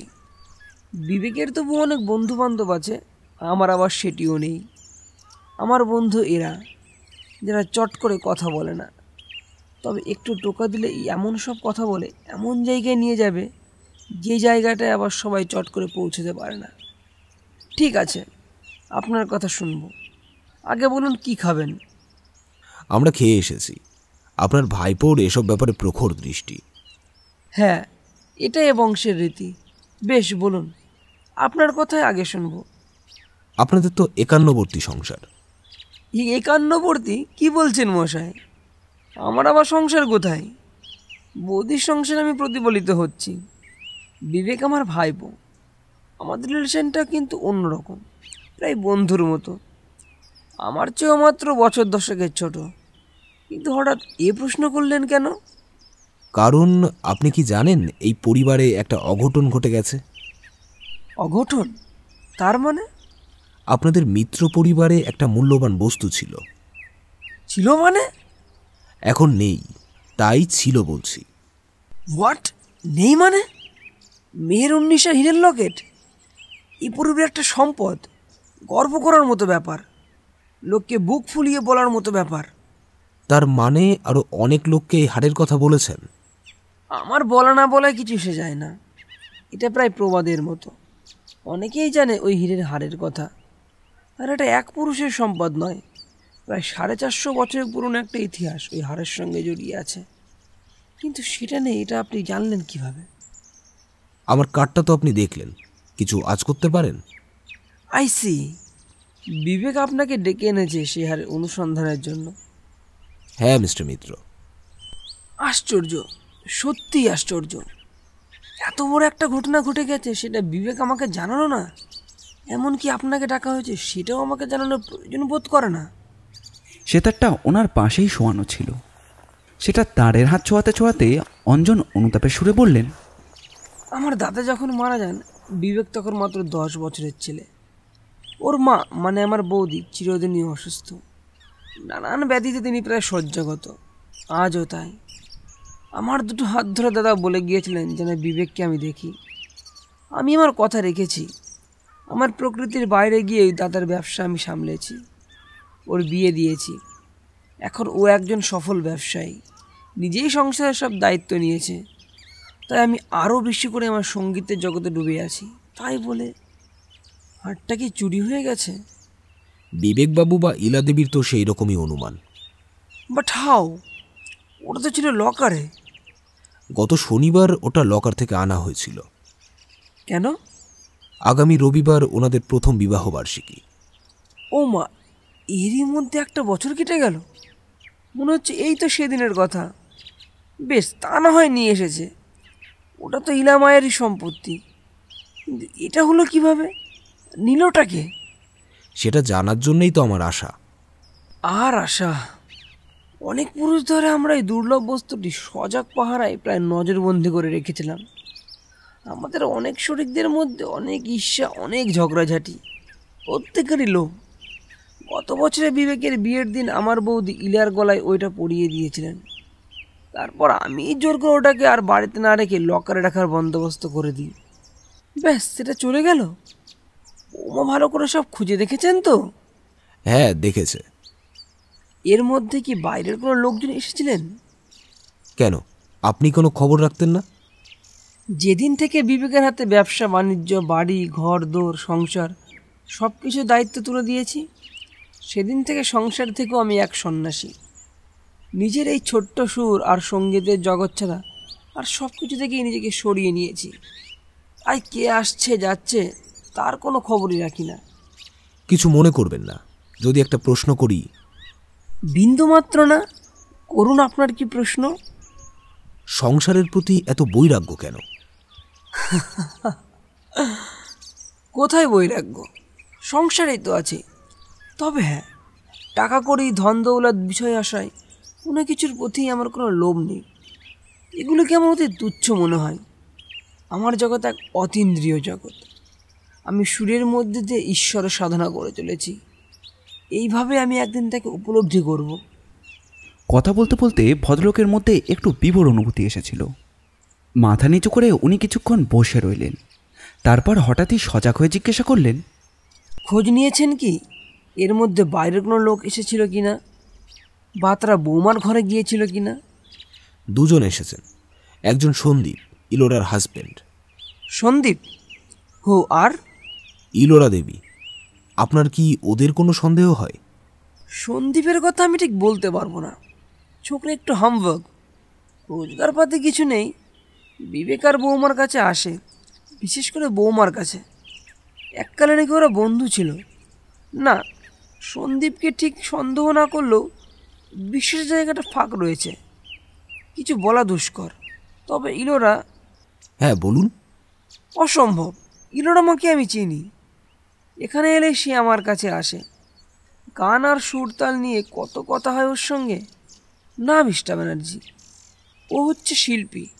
একজন প্রকৃত শিল্পী কখনো চোর হতে পারে না। না, আমি বিশ্বাস করি না। কিন্তু মিস্টার মিত্র, ওই হাড়ের প্রতি ইলোরা লোভ ছিল। আপনি এত ডেফিনেট হচ্ছেন কিভাবে? তাছাড়া সোনাদানার ওপর মেয়েদের একটু লোভ থাকতেই পারে। গয়না মেয়েদের খুব প্রিয়। তবু আমি বলবো Ellora is not at all of that type. তার উপর ওটা আবার দিদির জিনিস। না না, এ অসম্ভব। আর কেউ? বিবেকবাবুর বর্তমান আর্থিক অবস্থা খুবই খারাপ। সে আবার কি কথা? কিছুদিন আগে বিরাট টাকা একটা অর্ডার পেয়েছে বেলজিয়াম থেকে, প্রায় 1 কোটি টাকার মতো লেনদেন। তার তো আর্থিক অবস্থা খারাপ হওয়ার কথা নয়। একটু খোঁজ নিয়ে দেখুন না, হয়তো ওনার বর্তমান আর্থিক অবস্থাটা বুঝতে পারবেন। আপনি বলছেন আমি খবর নেব? কিন্তু ও তো আমায় কিছু জানায়নি। অবশ্য লায়ক হয়ে গেছে, জানাবেই বা কেন? বেশ, আমি মানলাম ও এখন অর্থ সংকটে আছে। তাই বলে নিজের সম্পত্তি নিজে? না না না মিস্টার ব্যানার্জি, ই আপনার অলিক কল্পনা। বিবেক খুব ভালো ছেলে, এসব ওর দ্বারা সম্ভব নয়। আচ্ছা, ওর কয়েকজন বন্ধুদের আসার কথা ছিল, তারা কি এসেছে? হ্যাঁ, 4 জন বন্ধু এসেছে। তারা সবাই আউট হাউসে আছেন। বিবেকের কোষ্ঠীতে আছে। বন্ধুস্থান ওর খুব খারাপ। ওদের থেকে ওর মহা ক্ষতির সম্ভাবনা। শোনে না আমার কথা মিস্টার ব্যানার্জি, আমার ক্ষমতা খুবই কম। চোর ধরার কাজ আমার নয়। যদি পারেন মহামূল্যবান সম্পত্তি যদি পারেন খুঁজে আনুন। আমার কোনো অর্থ নেই, সম্পদও নেই। বিবেকের আশ্রয়ে আমি পড়ে আছি। তো মিত্তির বংশের হারানো মানিক যদি আপনি উদ্ধার করতে পারেন, আমি আপনার কাছে চিরকৃতজ্ঞ থাকব। আমি চেষ্টা করব আপনার অনুরোধ রাখতে। অবশ্য সেটা যদি এখন ওই বাড়িতে থাকে। চলেই আসছিল, হঠাৎ দরজার কাছে ঘুরে দাঁড়িয়ে প্রশ্ন করল, এর মধ্যে কি আপনি মিত্তির বাড়ি ছেড়ে বাইরে কোথাও গিয়েছিলেন? না, যাইনি। তো যাওয়ার একটা কথা হচ্ছে। কোথায়? লখনৌ মিউজিক কনফারেন্সে। প্রতি বছরই যাই, এবারও যাব। কবে? কর্তৃপক্ষ আমন্ত্রণ জানাক, তবে না যাওয়া। ঠিক আছে। আপনাকে অনেক বিরক্ত করলাম। বিরক্ত কতটা করলেন জানি না, তো বুকের উপর একটা পাথর চাপা দিয়ে গেলেন। বিবেককে বলবেন একবার সময় করে যেন আমার সঙ্গে একটু দেখা করে। এখানে এসে পুকুরের ধারটা নীলের খুবই ভালো লেগে গিয়েছিল। সুযোগ পেলেই পুকুরের ধারে সিমেন্টের একটা রকে বসে একাই সময় কাটাতো। একা বললে ভুল হবে, দীপুও থাকতো। দীপু মাঝে মধ্যেই উল্টোপাল্টা প্রশ্ন করত। নীল সেসবের কোনো উত্তর না দিয়ে নিজের ভাবনার জগতেই ডুবে থাকত। দীপুও বুঝত মেহেরুন্নিসার হীরের হাড়ের হদিশের চট ওর মাথায় ঘুরছে। আজ শনিবার, আর মাত্র কয়েক ঘন্টার ব্যাপার। দীপুও বুঝতে পারছে না। নীল যতই ভাবুক, হীরের হাড় ফেরত পাওয়ার সম্ভাবনা নেই বললেই চলে। বিকেলের দিকে ওরা গিয়েছিল রামদাসের ঘরে। বাগানের এক পেশে ছোট্ট একটা টালির ঘর। স্বামী স্ত্রী সেখানেই থাকে। নীল যেতেই ওরা বেশ অবাক হয়ে উঠল। রামদাসকে ছেড়ে ও মিঠুকে নিয়ে পড়েছিল। তুমি তো এই বাড়িতে অনেক দিনই আছো, তাই না? আগে বিয়ের পর থেকেই আছি। তোমার কাজ কি? যাবতীয় রান্নাবান্না সব আমাকেই করতে হয়। সব ঘরেতেই তো তোমাকে যেতে হয়। তা বাবু, সব ঘরেতেই তো যাই। ইলা বৌদির ঘরে? হ্যাঁ, বৌদিমণি আমায় খুব ভালোবাসে, উনি তো যেতে বলেন। কি বলেন উনি? এইসব নানান সুখ দুঃখের কথা, মেয়েদের আরও সব কত কথা আছে। কি রকম? সেসব মেয়েদের কথা সব কি বেটা ছেলেদের বলা যায়? যেগুলো বলা যায় না বলতে হবে না। তবে এই বাড়িতে একটা দামি জিনিস চুরি হয়ে গেছে, সেটা তো জানো? জানি তো, বৌদি আমাকেও জিজ্ঞেস করেছিলেন। কি জিজ্ঞেস করেছিলেন? আমি দেখেছি কিনা। তুমি দেখোনি? না না, দেখবো কোথা থেকে, উনি তো চাবি দিয়ে রাখেন। কিন্তু আমি শুনলাম চাবি এলোমেলো এদিক সেদিক পড়ে থাকে। তা থাকে, আমি নিজেই তো কতদিন চাবি কুড়িয়ে এনে দিয়েছি। কুড়িয়ে মানে? কোথা থেকে? বাথরুমেই কতদিন পড়েছিল। শুধু কি চাবি, হাতের আংটি, হাতের চুড়ি, বালা। তোমার কোনোদিনও নিতে ইচ্ছে করেনি? ধম্ম বলে একটা জিনিস আছে বাবু, মিঠু কোনোদিন অধম্যের কাজ করবে না। অধম্যের জিনিস ভোগে লাগে না। বাবুর বন্ধু সন্দীপবাবুকে চেনো? তার চিনবনি? তিনি তো প্রায় দিন দুপুরে আসতেন, বৌদির সঙ্গে গল্প গাছা করতেন, তারপর চা জলখাবার খেয়ে চলে যেতেন। শেষ কবে উনি এসেছিলেন? এই তো গত শনিবার। উনি যখন এসেছিলেন বৌদি তখন ঘরে ছিলেন? ছিলেন তো। খুব ভালো করে চিন্তা করে বলো তো, বৌদিমণি কি একবারও ঘর থেকে বের হননি? সে তো বাবু কতবারই ঢুকছেন আর বেরুচ্ছেন। একবার নাকি দোতলা থেকে আমায় ডেকেছিলেন, তো আমি ঘুমিয়ে পড়েছিলাম। তখন উনি নিজে গিয়ে চা তৈরি করেছিলেন। তুমি জানলে কি করে? তখন রামদাস আমাকে ডেকে দিয়েছিল। বৌমনি রান্নাঘরে গেল চা করতে, আর তুই পড়ে পড়ে ঘুমোচ্ছিস। তখনই আমি রান্নাঘরে চলে গিয়েছি। রান্নাঘরে গিয়ে দেখলে দিদিমণির চা করা হয়ে গেছে? হ্যাঁ বাবু। চা করতে তোমার কতটা সময় লাগতে পারে? বড় জোর 10 মিনিট। নীলের পর রামদাসকে জিজ্ঞাসা করেছিল, কোনো নতুন মানুষকে কি তুমি এই বাড়িতে আসতে দেখেছিলে রামদাস? নতুন মুখ, সে তো এ বাড়িতে বড় কেউ আসে না। যারা আসে তারা শ্যামরায়ের মন্দিরের পুজোর সময় আসে। আমি জিজ্ঞেস করছি বাড়ির মধ্যে। না বাবু, তেমন তো কাউকে দেখিনি। তুমি ঠিক বলছো? কেন মিথ্যে বলবো বাবু? মিথ্যে বলছো এটা যদি প্রমাণ হয়ে যায় তখন কিন্তু টানাহাচড়ার ব্যাপার চলে আসবে। এরা এখনো পুলিশে খবর দেয়নি, আর পুলিশ এলে কি হবে সেটা নিশ্চয়ই বুঝতে পারছো। পারছি বাবু, নাকালের এক শেষ। তবে আমি সত্যি কথাই বলছি।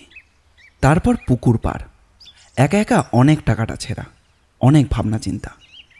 একসময় দীপু জিজ্ঞাসা করল, মোটিভটা নিয়ে কিছু ভেবেছ? চুরি যে করেছে তাতে তার কত লাভ?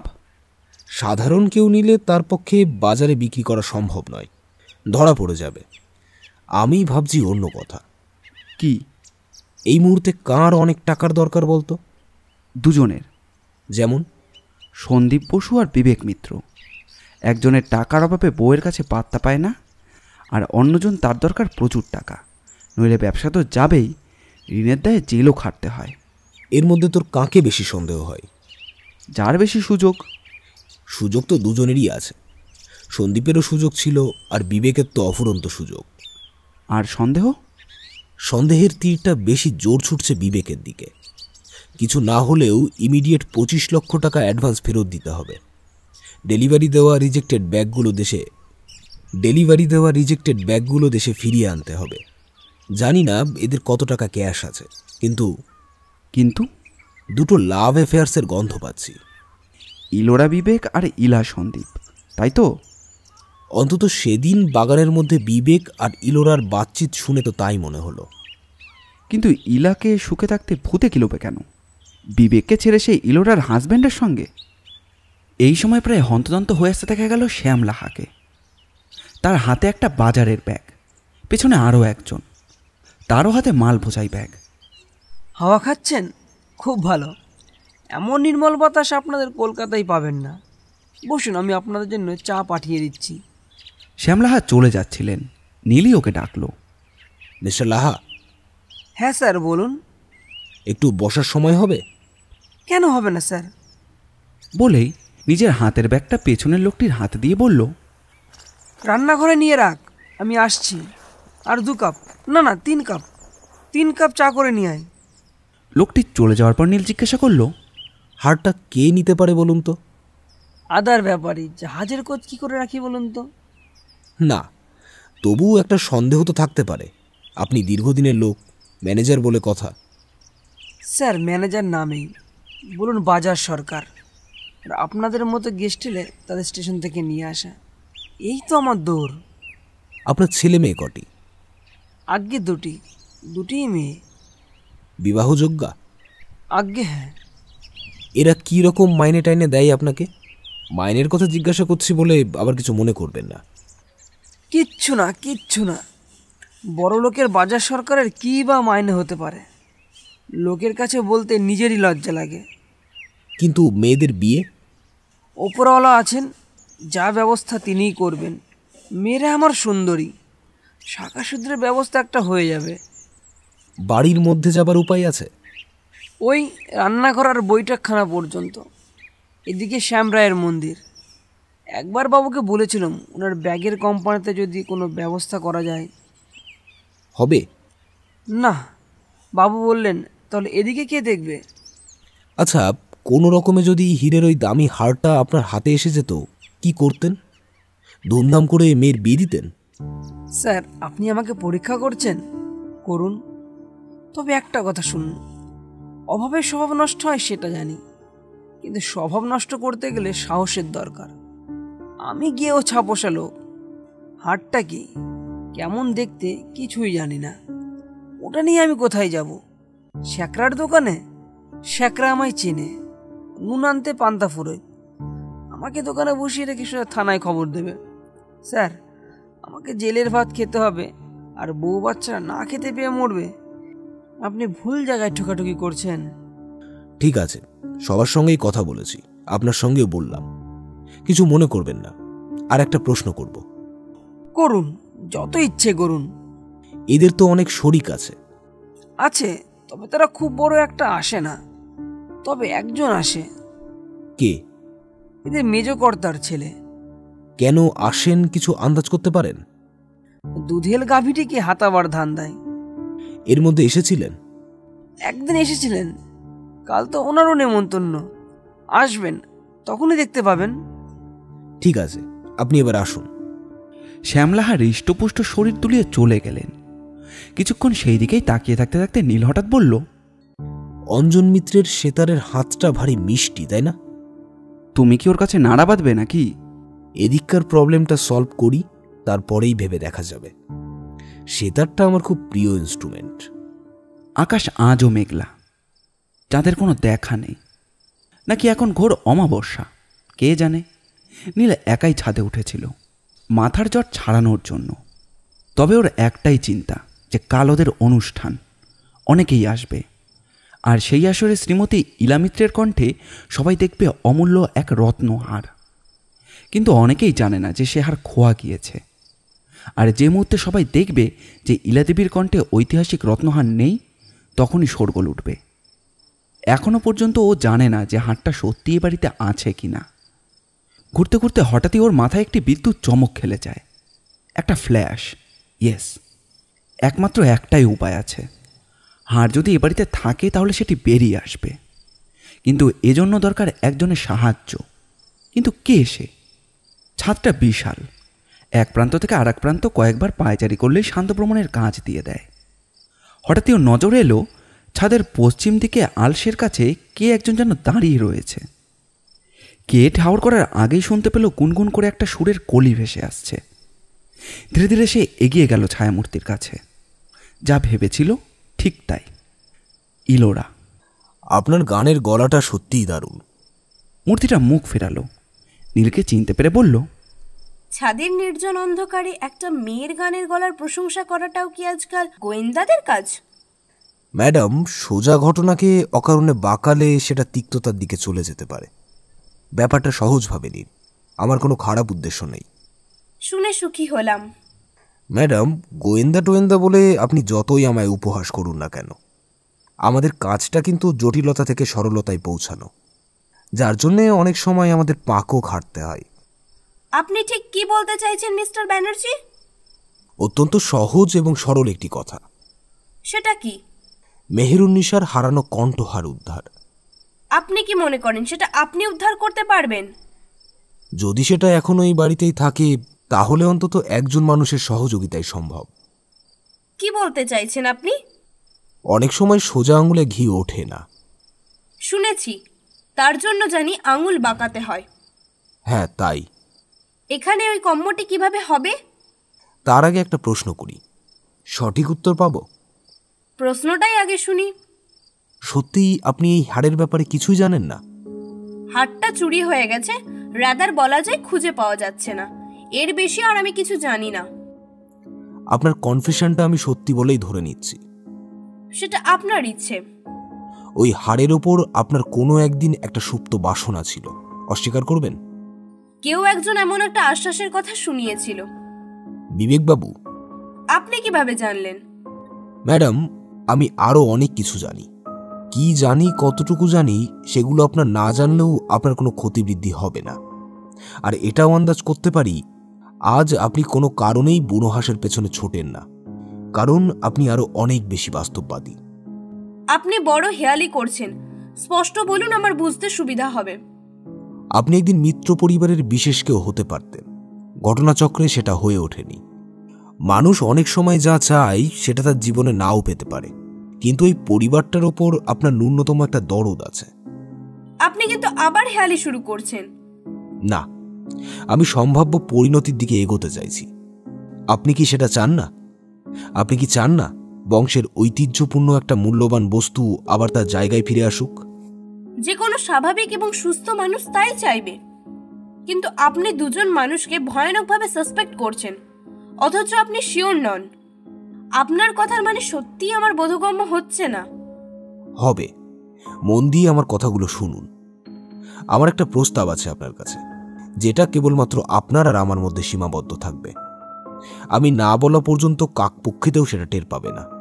আমার উপর বিশ্বাস রাখুন, আপনার কোনো বদনাম আমি হতে দেব না। আমি নীল ব্যানার্জি, কথা দিচ্ছি, আমার কথার কোনো হেরফের হবে না।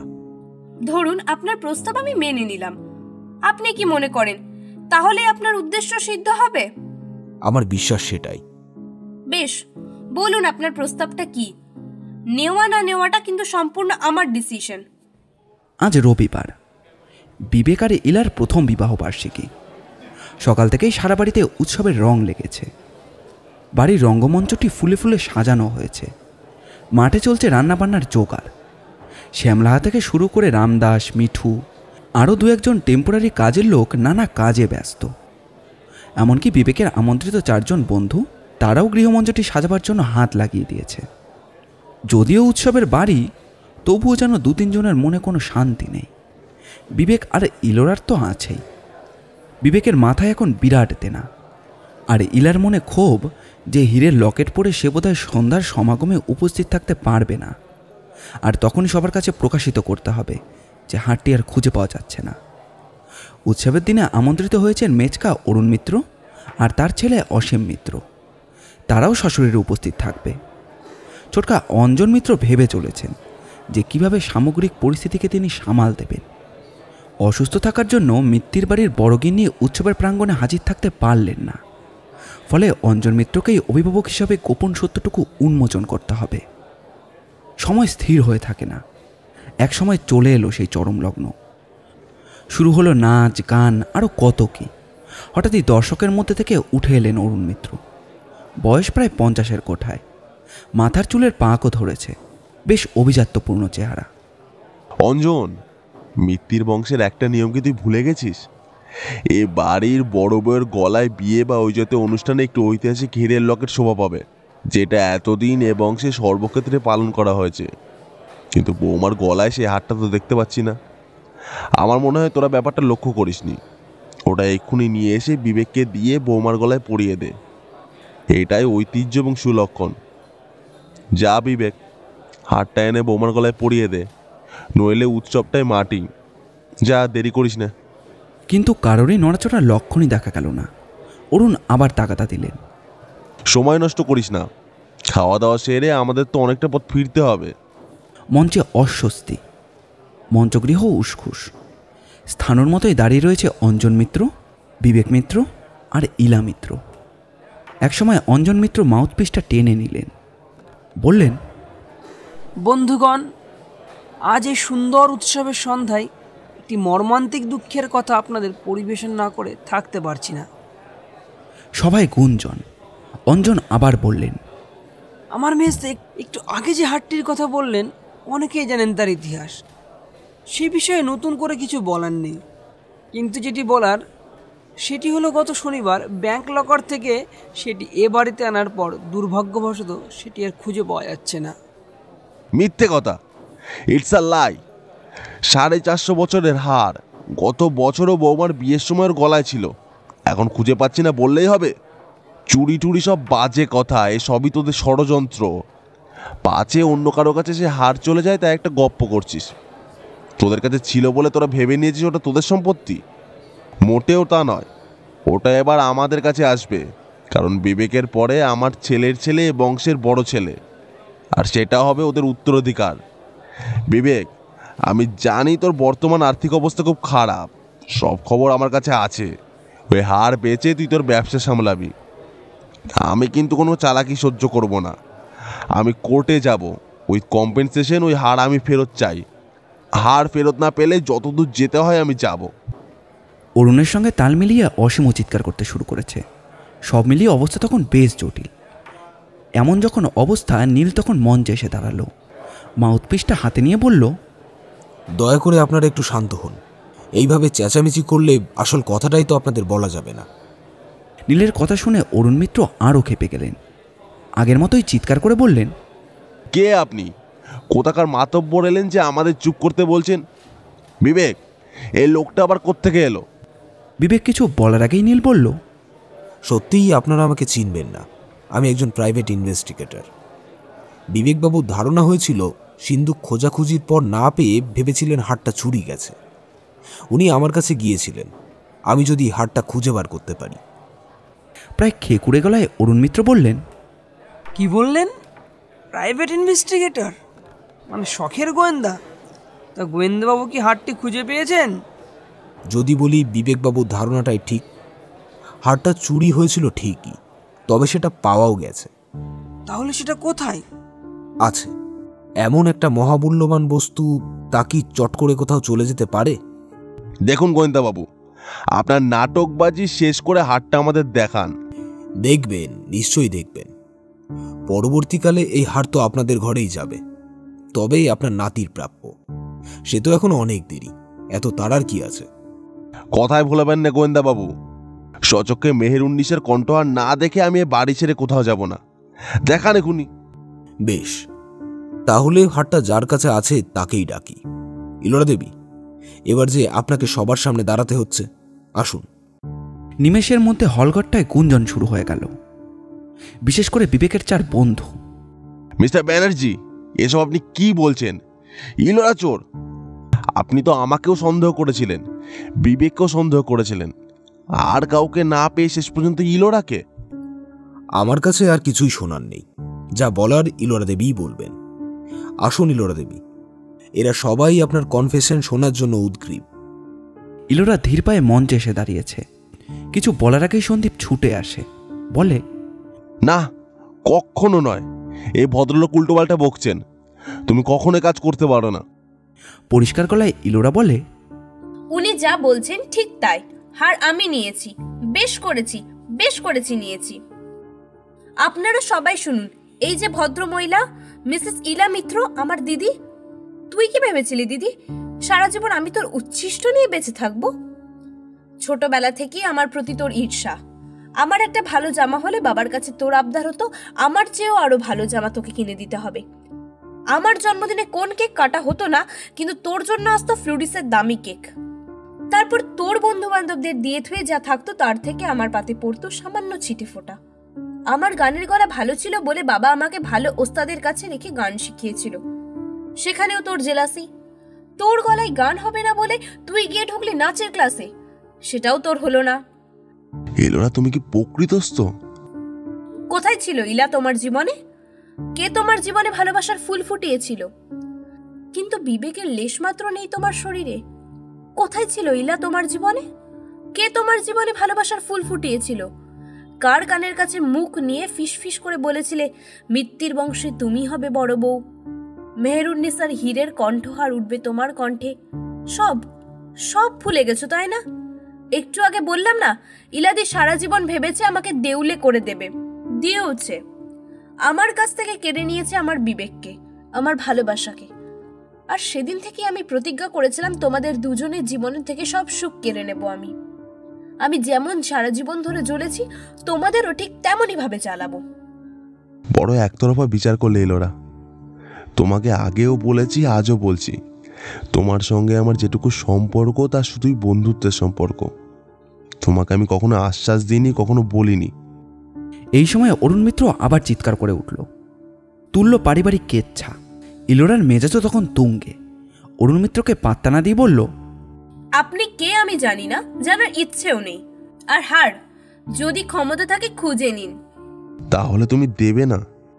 যে হীরের নেকলেসটা নিয়ে আপনাদের লোলুপতা এত বেড়ে গেছে, সেটা কেমন দেখতে বলতে পারবেন? ওটার গায়ে কি কোথাও লেখা আছে ওটা মেহেরুন্নিসার ঐতিহাসিক নেকলেস? একটা মিথ্যের পেছনে দৌড়াচ্ছেন, দৌড়ুন। কিন্তু একটু আগেই তুমি কনফেস করেছো। হ্যাঁ, কনফেস করেছি।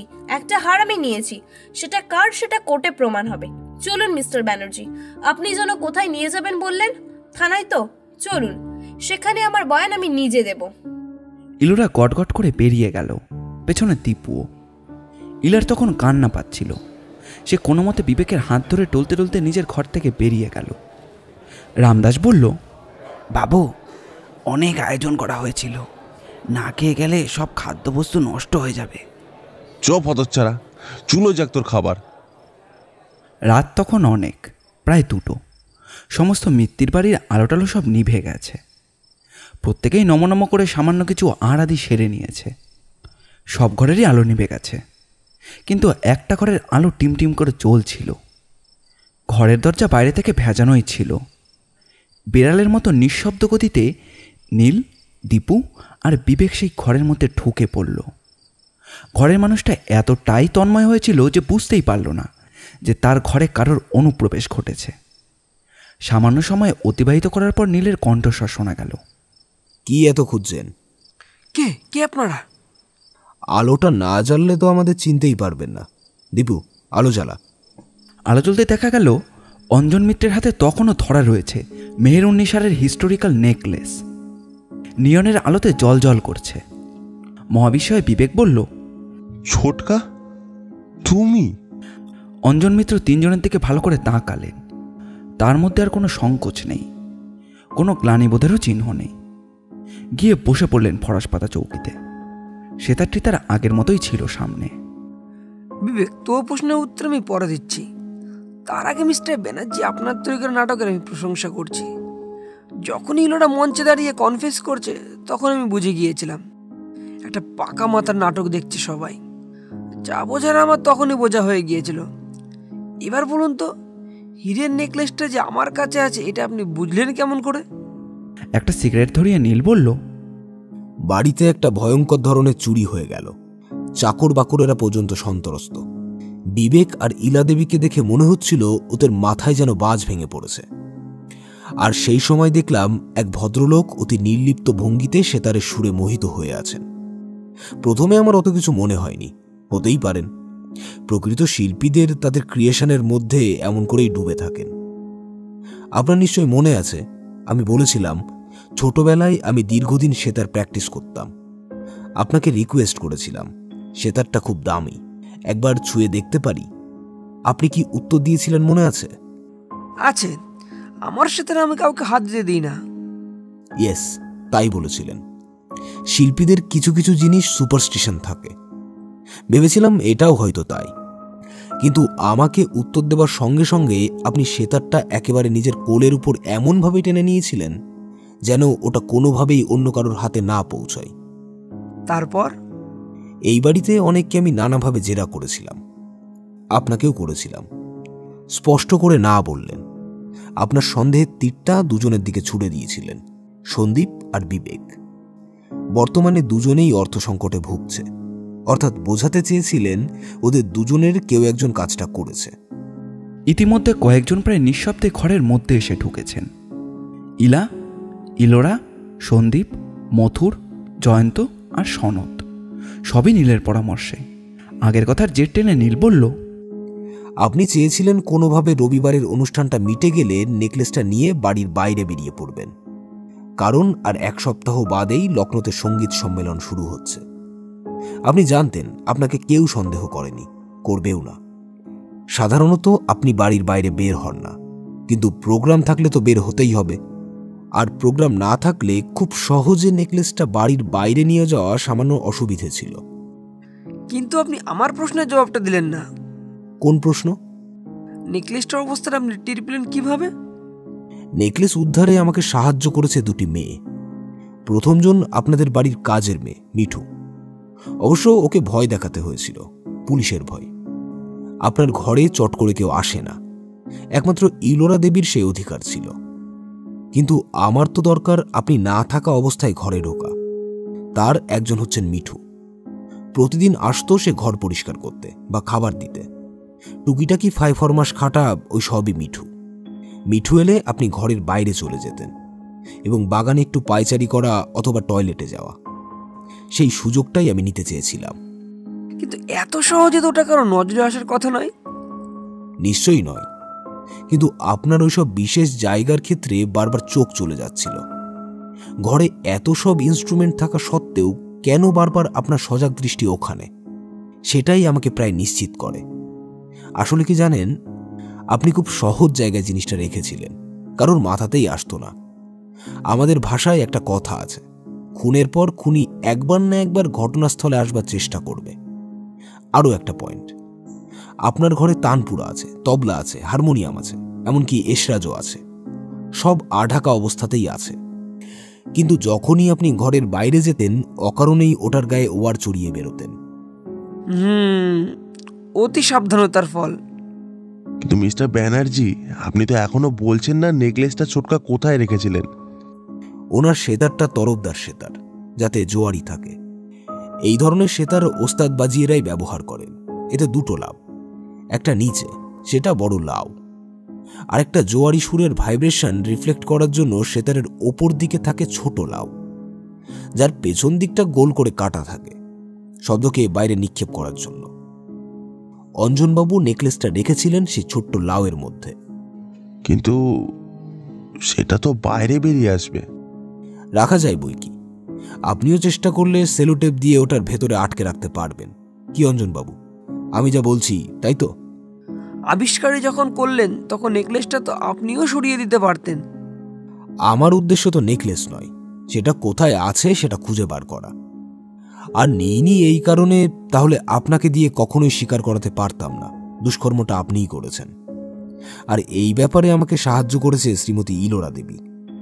উনি যখন মঞ্চে ওই নাটকটা অভিনয় করছিলেন আমার দৃষ্টি ছিল আপনার দিকে। অবাক বিস্ময়ে আপনি তাকিয়েছিলেন ইলোরার দিকে।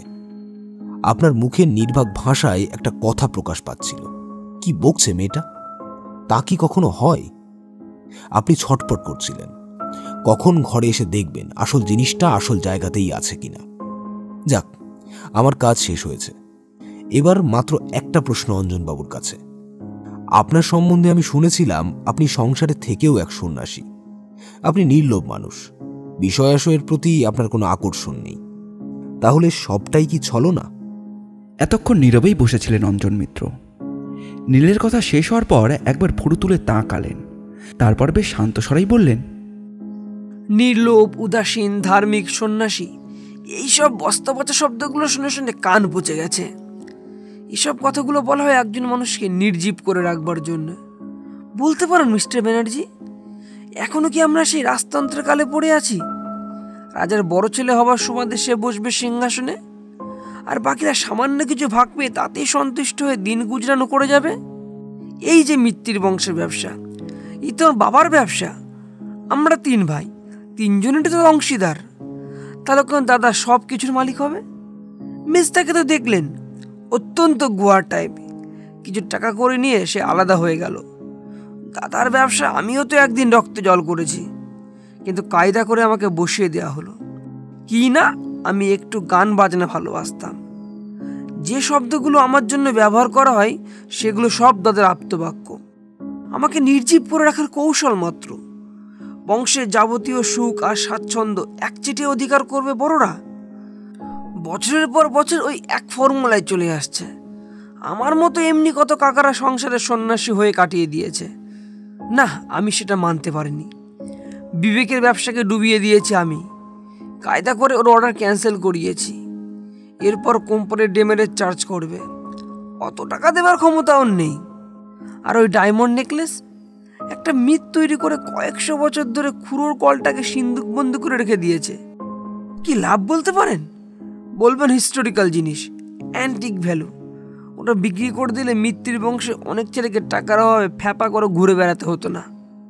কিন্তু মিস্টার মিত্র, আপনি তা বলবেন আমি জানি, বুক ফুলিয়ে বলতে পারি বাড়িতে আছে রাজ সম্পত্তি।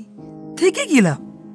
যক্ষের দান পাহারা দিয়ে মরে যক, সামনে তার লক্ষ লক্ষ হিরে জহরত শোনাতো না, কিন্তু সে বেটার কোনো অধিকার নেই সে সম্পদে হাত দেবার। একদিন খিদের জ্বালায় পেটের চামড়া পিঠে গিয়ে ঠেকে, তারপর সে মারা যায়। যে বস্তু গরিবের কোনো কাজে লাগবে না সেটার কোনো মূল্য আমার কাছে নেই। আপনি কি করতে চেয়েছিলেন? জানি ওটার অনেক দাম। কি কাজে লাগাবেন? আজ আর হিসেব শুনে কোনো লাভ নেই। আমার মিশন সাকসেসফুল হয়নি, ধরা পড়ে গেছি। অভিশপ্ত এই নেকলেসটাকে বিক্রি করে দিতাম। ওই টাকায় আমি একটা সঙ্গীত শিক্ষার কেন্দ্র খুলতাম। অনেক ট্যালেন্টেড গরিব ছেলেমেয়েরা ভবিষ্যতে তৈরি হতো। কিন্তু এটা তো আজ সরকারি সম্পত্তি। কে বলেছে? আমার পূর্বপুরুষের কোনো সম্পত্তি কোন সুবাদে সরকারি সম্পত্তি হয়ে যাবে? এটা কি দীর্ঘকাল মাটির তলায় পড়েছিল, নাকি মহেঞ্জোদারোর আমলের কোনো সোনার কলসি উদ্ধার হলে সেটাকে সরকারের ঘরে তুলে দিতে হবে? গান বাজনার সুবাদে অনেক ধনী ব্যক্তির সঙ্গে আমার আলাপ। এমন এক ধনী ব্যক্তির কাছে ওটি তুলে দিতাম যিনি সেটাকে অ্যান্টিক হিসাবে রেখে দিতেন। যাক, আজ আর এসব ভেবে কোনো লাভ নেই। এরপর তিনি নেকলেসটি নিয়ে ইলার কাছে গিয়ে তার হাতে সেটি তুলে দিয়ে বললেন, বংশের নিয়ম অনুসারে এটা তোমারই প্রাপ্য, তোমার হাতেই দিয়ে গেলাম। তবে কাজে লাগাবার চেষ্টা করো। সিন্ধুকে ভরে রাখলে এটা অভিশপ্ত হয়েই থেকে যাবে বছরের পর বছর। মানুষের কোনো কাজে লাগবে না। চেষ্টা করো সেটাই করতে। ছোটকা, আমি জানি অনেক পুরুষের রাগ আর অভিমান তোমার কণ্ঠে, তাই তুমি বিবেকের ব্যবসাটাকে। চিন্তা করিস না, আমি প্রবলেম তৈরি করেছি, আমি প্রবলেম সলভ করে দেব। রাগটা আমার বিবেকের ওপর নয়, রাগটা টোটাল সিস্টেমের বিরুদ্ধে। তারপর ইলোরাকে কাছে ডেকে বললেন, আমাকে ট্রাপে ফেলার জন্য তুই অনেক মিথ্যে কথা বলেছিস। হয়তো বিবেকের জন্য কোনো একদিন তোর কিছু দৃঢ়তা ছিল, তোর দিদির ওপরও তোর কিছু জেলাসি ছিল, কিন্তু আমি জানি তুই শিল্পী মানুষ। শিল্পীরা সেন্টিমেন্টাল। তোর এই রাগ রাগ নয়, তোর দিদির প্রতি এক অন্তরঙ্গ অনুরাগ। কি রে, খুব ভুল বলছি? ইলোরা চুপ করে মাথা নিচু করে থাকে। জানি আমার মনে যে অপ্রাপ্তির আগুনটা ধিকি ধিকি জ্বলছে, সেটা তোরও আছে। ভুলে যা মা, ইলা বুদ্ধিমতী মেয়ে, ও নিশ্চয়ই সব বুঝবে। আর সন্দীপের প্রতি তোর অবিচারটা ঠিক হচ্ছে না, ওকে তুই বোঝার চেষ্টা কর, দেখবি একদিন সব ঠিক হয়ে যাবে। তারপর বিবেকের দিকে ফিরে বললেন, আমার এগুলো অনেক মূল্যবান ইনস্ট্রুমেন্ট আছে, এগুলো সব ইলোরাকে দিয়ে দিস, ওর কদর ওই দেবে। সবশেষে মিস্টার ব্যানার্জি, আপনার বুদ্ধির প্রশংসা করি। ঠিক সময় আপনি না এলে হয়তো রাগের মাথায়। না, রাগ ভালো নয়, একেবারেই নয়। বিবেক এগিয়ে এসে অঞ্জন মিত্রকে জড়িয়ে ধরে। তুমি কি করতে চাইছো? তোরা আমাকে চোর বলে পুলিশে দিতে পারিস, আমার নির্জনতা চাই। জেলের মধ্যে অনেক নির্জনতা আছে। ছোটকা, তুমি এ কথা বলতে পারলে? হ্যাঁ রে, পারলাম। জেলে যদি নাও যেতে হয়, আমাদের দেশে নদী, পাহাড়, জঙ্গলের কোনো অভাব নেই। আমি যে বৈষয়িক সব রাগ, লোভ, হিংসা ছেড়ে কোনো এক অন্তরঙ্গ নির্জনতায় সুরেশ সাধনায় জীবন কাটিয়ে দিতে চাই। আমি একটু শান্তি চাই রে বিবেক, যেটা এখানে নেই। এখন তোরা যা, আজকে রাতের মতো আমায় একটু নিশ্চিন্তে হয়ে শান্তিতে ঘুমোতে দে। অভিশপ্ত মেয়ের উন্মেষে আমাকে এতদিন খুব জ্বালিয়েছে রে। দিন রাত মনে হতো কি করে ওটাকে নিয়ে মৃত্যুর বাড়ি ছেড়ে চলে যেতে পারবো। আজ আমার মাথা থেকে সব বোঝা নেমে গেছে। আজ একটু ঘুমাবো। পরদিন সকালে বিবেকের কাছ থেকে বিদায় নিতে গিয়ে নীল বলল, আপনার ডায়মন্ড নেকলেস সহ মেহেরুন্নিশা আপনি পেয়ে গেছেন। এবার আমার ছুটি, আমায় যে এবার যেতে হবে। বিবেক ছুটে এসে নীলের হাত দুটো জড়িয়ে ধরল। আপনার সহযোগিতার কোনো মূল্য দেবার ক্ষমতা আমার নেই। আমি আপনার কাছে চিরকৃতজ্ঞ। আর একটি কাজ যে আপনাকে করে যেতে হবে। কি সেটি? আমার ছোটকা সত্যিই বড় ভালো মানুষ। সত্যি উনি সংসারে থেকেও একা এক সন্ন্যাসী। আপনি ওকে আটকান। উনি না থাকলে আমরা যথার্থ অভিভাবকহীন হয়ে পড়ব। আপনার কথা উনি ফেলতে পারবেন না। প্লিজ প্লিজ আপনি একটু চলুন। বেশ, চলুন। তবে আমার কথা রাখবেন কিনা সন্দেহ আছে। এই সময় মিঠু ছুটতে ছুটতে এসে নীলকে একটি চিঠি দিল। মাননীয় নীলাঞ্জন বাবু, সত্যি আমি শান্তি চাই। বেরিয়ে পড়লাম। যদি কখনো ঘরের টানে ফিরি, বিবেককে বলবেন আমার জন্য এক টুকরো বাসা যেন ও রেখে দেয়। ওকে বলবেন ওর ব্যবসা নষ্ট হবে না, ও আবারও সব ফিরে পাবে। আর যত তাড়াতাড়ি সম্ভব ওই অকেজো নেকলেসটাকে বন্দিদশা থেকে মুক্তি দিতে। একটা বংশকে নিশ্চিহ্ন করার পক্ষে ওই একটা নেকলেসই যথেষ্ট। ভালো থাকবেন সবাই। অঞ্জন মিত্র। গল্পটি ভালো লাগলে অবশ্যই লাইক করবেন এবং কীরকম লাগলো সেটি কমেন্ট বক্সে জানাবেন। আমরা আপনাদের মধ্যে থেকে একটি কমেন্ট পিন করে দেব। এরকম গোয়েন্দা গল্প আর অ্যাডভেঞ্চার গল্প আমরা প্রায়ই নিয়ে আসি।